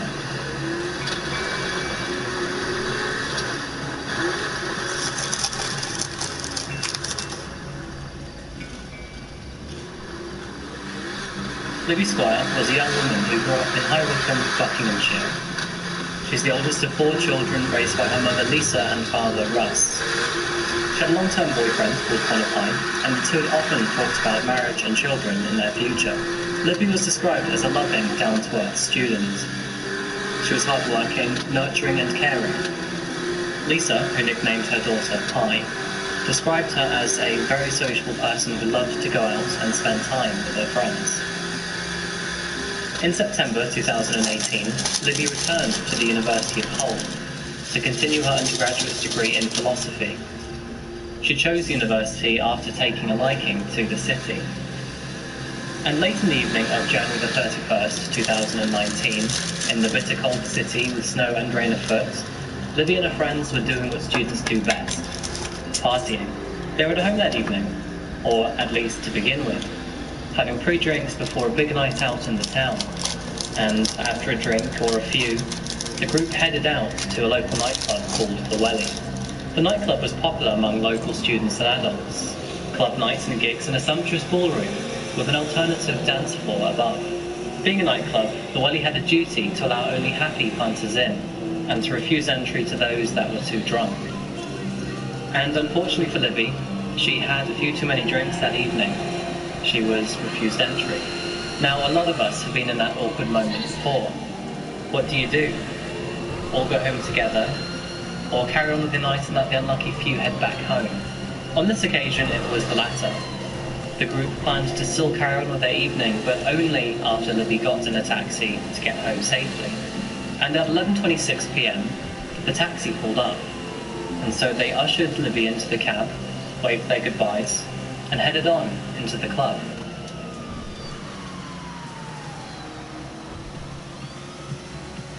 The nightclub hollered into the early hours of the morning. Music was blaring, drinks were flowing, and Libby's friends, they were enjoying themselves. One of Libby's friends, though, Amelia, she hadn't received a text from Libby to say that she'd got home safely. Amelia texted Erin, a mutual housemate of the 2, to ask if Libby had returned home. The answer was that she hadn't. No one knew where Libby went, she just seemed to vanish. When they returned home, they roamed the local area to see if she could be found, but no dice. Libby's friends were alarmed. It was very out of character for her to just disappear. So they called the police at 2:21 a.m, and almost immediately, search efforts were underway. Over 70 officers were assigned to Libby's case, and over 200 students also got involved in her search. Locals were asked to check their sheds and properties in case she'd looked for shelter that night. Drains and bins were searched, as was the rural woodland and farms nearby. Over the next few days, police scoured tips and local footage. Now, surveillance footage is a lot like putting together a puzzle. It takes time, but surely yet slowly, you're able to make sense of the picture. And what police were able to discover a couple days after her disappearance is that she did make it back home that evening. The taxi driver's dashcam footage confirmed that at 11:29 p.m. that evening, she did make it to her front door. And local witnesses also saw her, but it seemed to them that maybe she wasn't in the mood to just sit at home and wait all night. A neighbour reported that 2 minutes later she left her front door, and CCTV soon confirmed that too. She was seen walking alone towards Beverly Road. Just after making it back to the main road at 11:39 p.m, Libby, probably through her drinks, fell over onto the pavement. A stroke of good luck though, 2 locals passing by stopped to help her up off the pavement and placed her on a bench next to the wall. But after 10 minutes, she had enough of them. So she asked them to be on their merry way. The 2 did. They carried on with their evening too. It was 10 minutes after this though that Libby's night went from bad to fatal. At 11:57 p.m, surveillance cameras captured a man walking past her on Beverly Road, crossing it towards Beresford Avenue. Although it was difficult to distinguish who this person was, other surveillance cameras in the area were able to confirm it to be a man named Pavel Relovich. And at the same time of this discovery, Pavel, he was already becoming of interest to police for other reasons. Pavel Relovich was a 24-year-old man living in the local area. He was Polish and grew up near Warsaw, before moving to the United Kingdom in 2012. Decided not to wear my red shirt for this one. From the outside, Pavel seemed like a dedicated family man. He had a wife, 2 young children, and he held a job as a local butcher. He was a hard worker and enjoyed hitting the gym. But the light of innocence on Pavel's face was very swiftly dwindling in Justice's eyes. Shortly after Libby's disappearance, several witness reports and statements were coming in, accusing the man of various crimes in the area. And those accusations were indeed true. Over the following days, police gathered evidence of multiple offences conducted between December 2017 and January 2019. These charges included voyeurism, outraging public decency, and 3 counts of burglary. And it was soon learned too that Pavel, he was targeting young female students living in the area. None of these, however, were related to Libby. Yet, Pavel Relovich was actually a sexual predator. Although students didn't know him at the time or his name, on numerous occasions Pavel was noticed staring at women through their bedroom windows while they undressed. He would break into students' bedrooms and stole sex toys and underwear. Further witnesses even recalled him performing sex acts on himself in the streets, with 2 girls traumatized after seeing him with his trousers around his ankles. And unfortunately for Libby, back on her fateful night of January the 31st, she unknowingly walked into his path. At 11:59, just 2 minutes after Pavel crosses Libby on the wall, she picks herself up and starts walking down Beverly Road.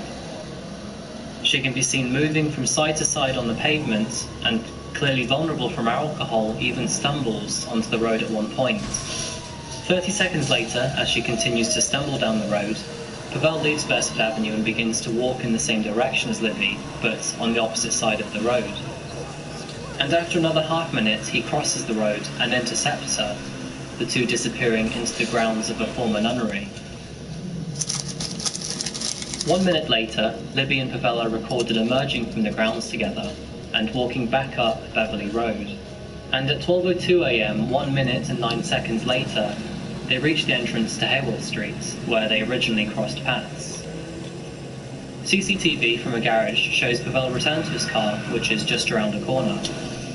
He's seen sitting in the driver's seat with his feet outside the door. And after a nearby vehicle leaves 3 minutes later, he stands up and walks back towards Beverly Road. Enhanced footage from a camera shows two figures walking across the end of the street, before appearing to stand together, then moving towards Pavel's car. And then back to the garage, surveillance footage captures Libby step into the passenger's side, before Pavel getting into the driver's seat.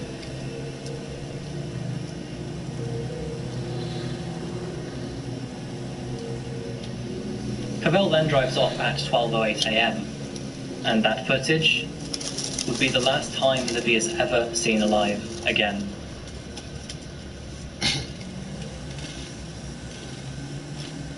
Following the ever-growing data on Pavel's recent accusations, police were growing evidence to arrest him, and on February 7, 2019, Paul Radovich was arrested under potential abduction of Libby Squire.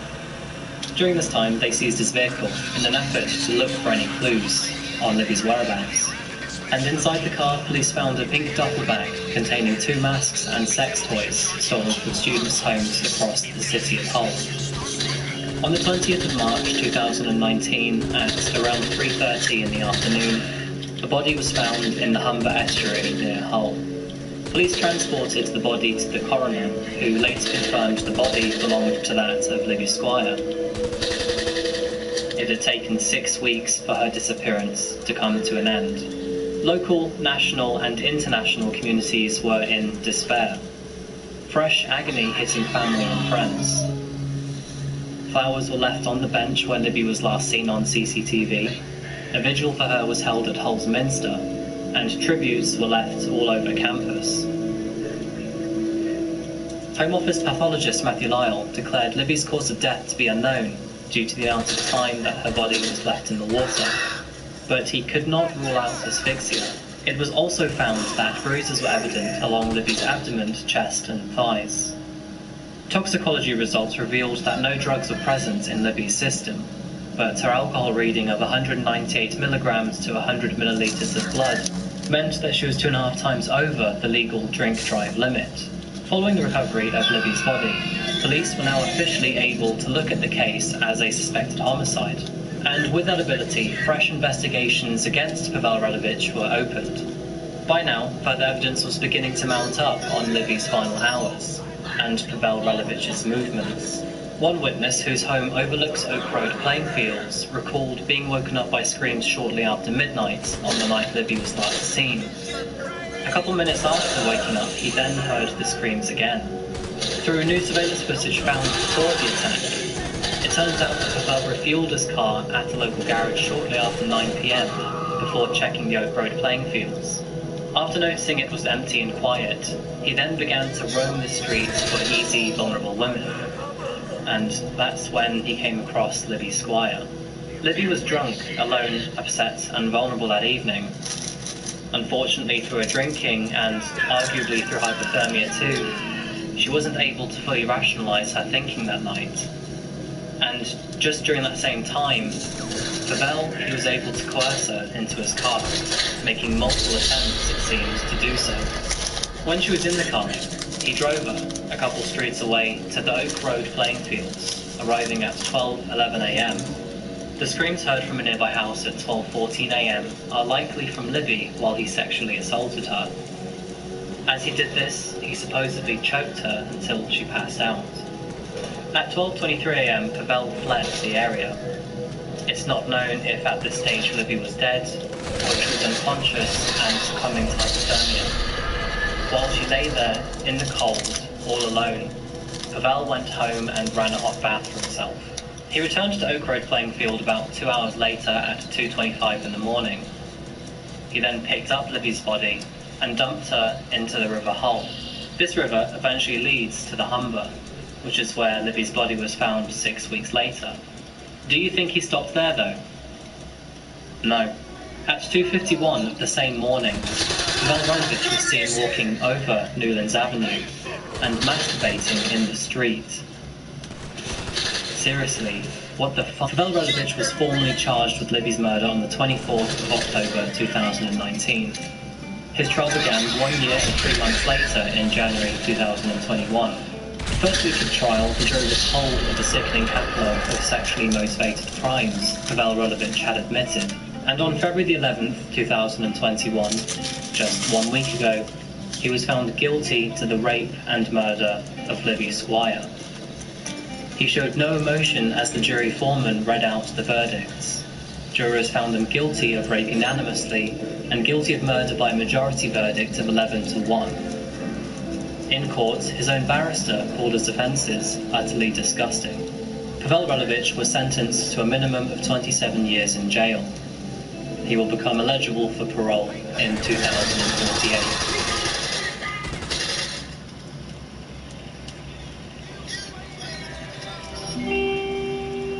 And that's the case of Libby Squire and her murderer, Pavel Rolovich.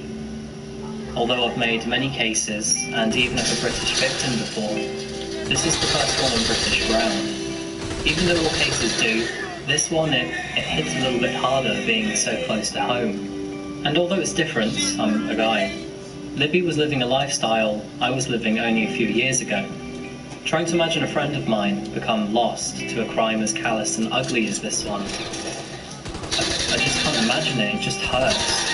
Libby Squire was a young girl just starting her independent life. And her parents even shared that she'd recently turned a new leaf from the hardships she had in her former years. She was flourishing in her studies and had made good new friends along the way, the entire reason she was out that night. But she ended up so vulnerable that night. And for some nasty piece of work to find her, take advantage of her, kill her and then dump her. It's angering. Following Pavel's crimes, his wife and 2 daughters abandoned him, fleeing back to Poland to live another life. After he was sentenced, he wrote a letter to them, and in the letter he said, "I wanted to ask how you are feeling. Do you still love me? I will never stop loving you. I want to come back so much. We have beautiful children and you are beautiful. I want you to be strong, love the children and love me. I will return to you, I promise you this." He then asked her to transfer £70 into his bank account so that he can watch TV in prison. Let's hope she never granted him that wish. May you rot in hell, Pavel. 27 years is not enough. Hi there, and thank you so much for watching another case of mine. I hope you enjoyed the video. Please let me know if you did. And also please subscribe if you haven't yet. Coffee House Crime does cases on a weekly basis, both solved and unsolved. What do you think about the case of Libby Squire? I know this was a recent one. Pavel, he was only sentenced just last week. He still claims he's innocent. I'm sure he's not, but do you think there's anything else out there that maybe police or investigators missed? Let me know in the comments below, and I'll get back to you. Thank you again so much for watching, and I'll see you in the next one. Take care of each other. Goodbye.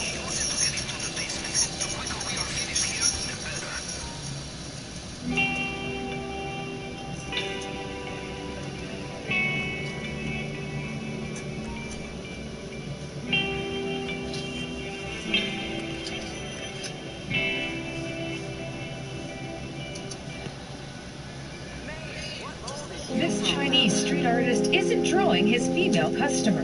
He's drawing her soulmate. He first captivated the nation as a young child when he began having powerful psychic visions which caused him to black out. And then he grew up to be one of China's most renowned fortune tellers. He is known for having mystical matchmaking abilities and is sought out by China's rich and famous. But he chooses to live on the street and use his powers to help common people. His photographic memory allows him to capture incredible detail of the people he meets in his visions, allowing him to draw his subjects' soulmates in breathtaking detail. A local who knows him has just set up a website to allow him to use the internet to help people abroad. So he can draw your soulmate even if you are a world away. Do you know what your soulmate looks like? You can find out. He now allows anyone to request a psychic drawing on his site. Click the visit website link to go. I think you can get the video on the Midlothian Police Department's Facebook website. Look at the video. The person has a very distinct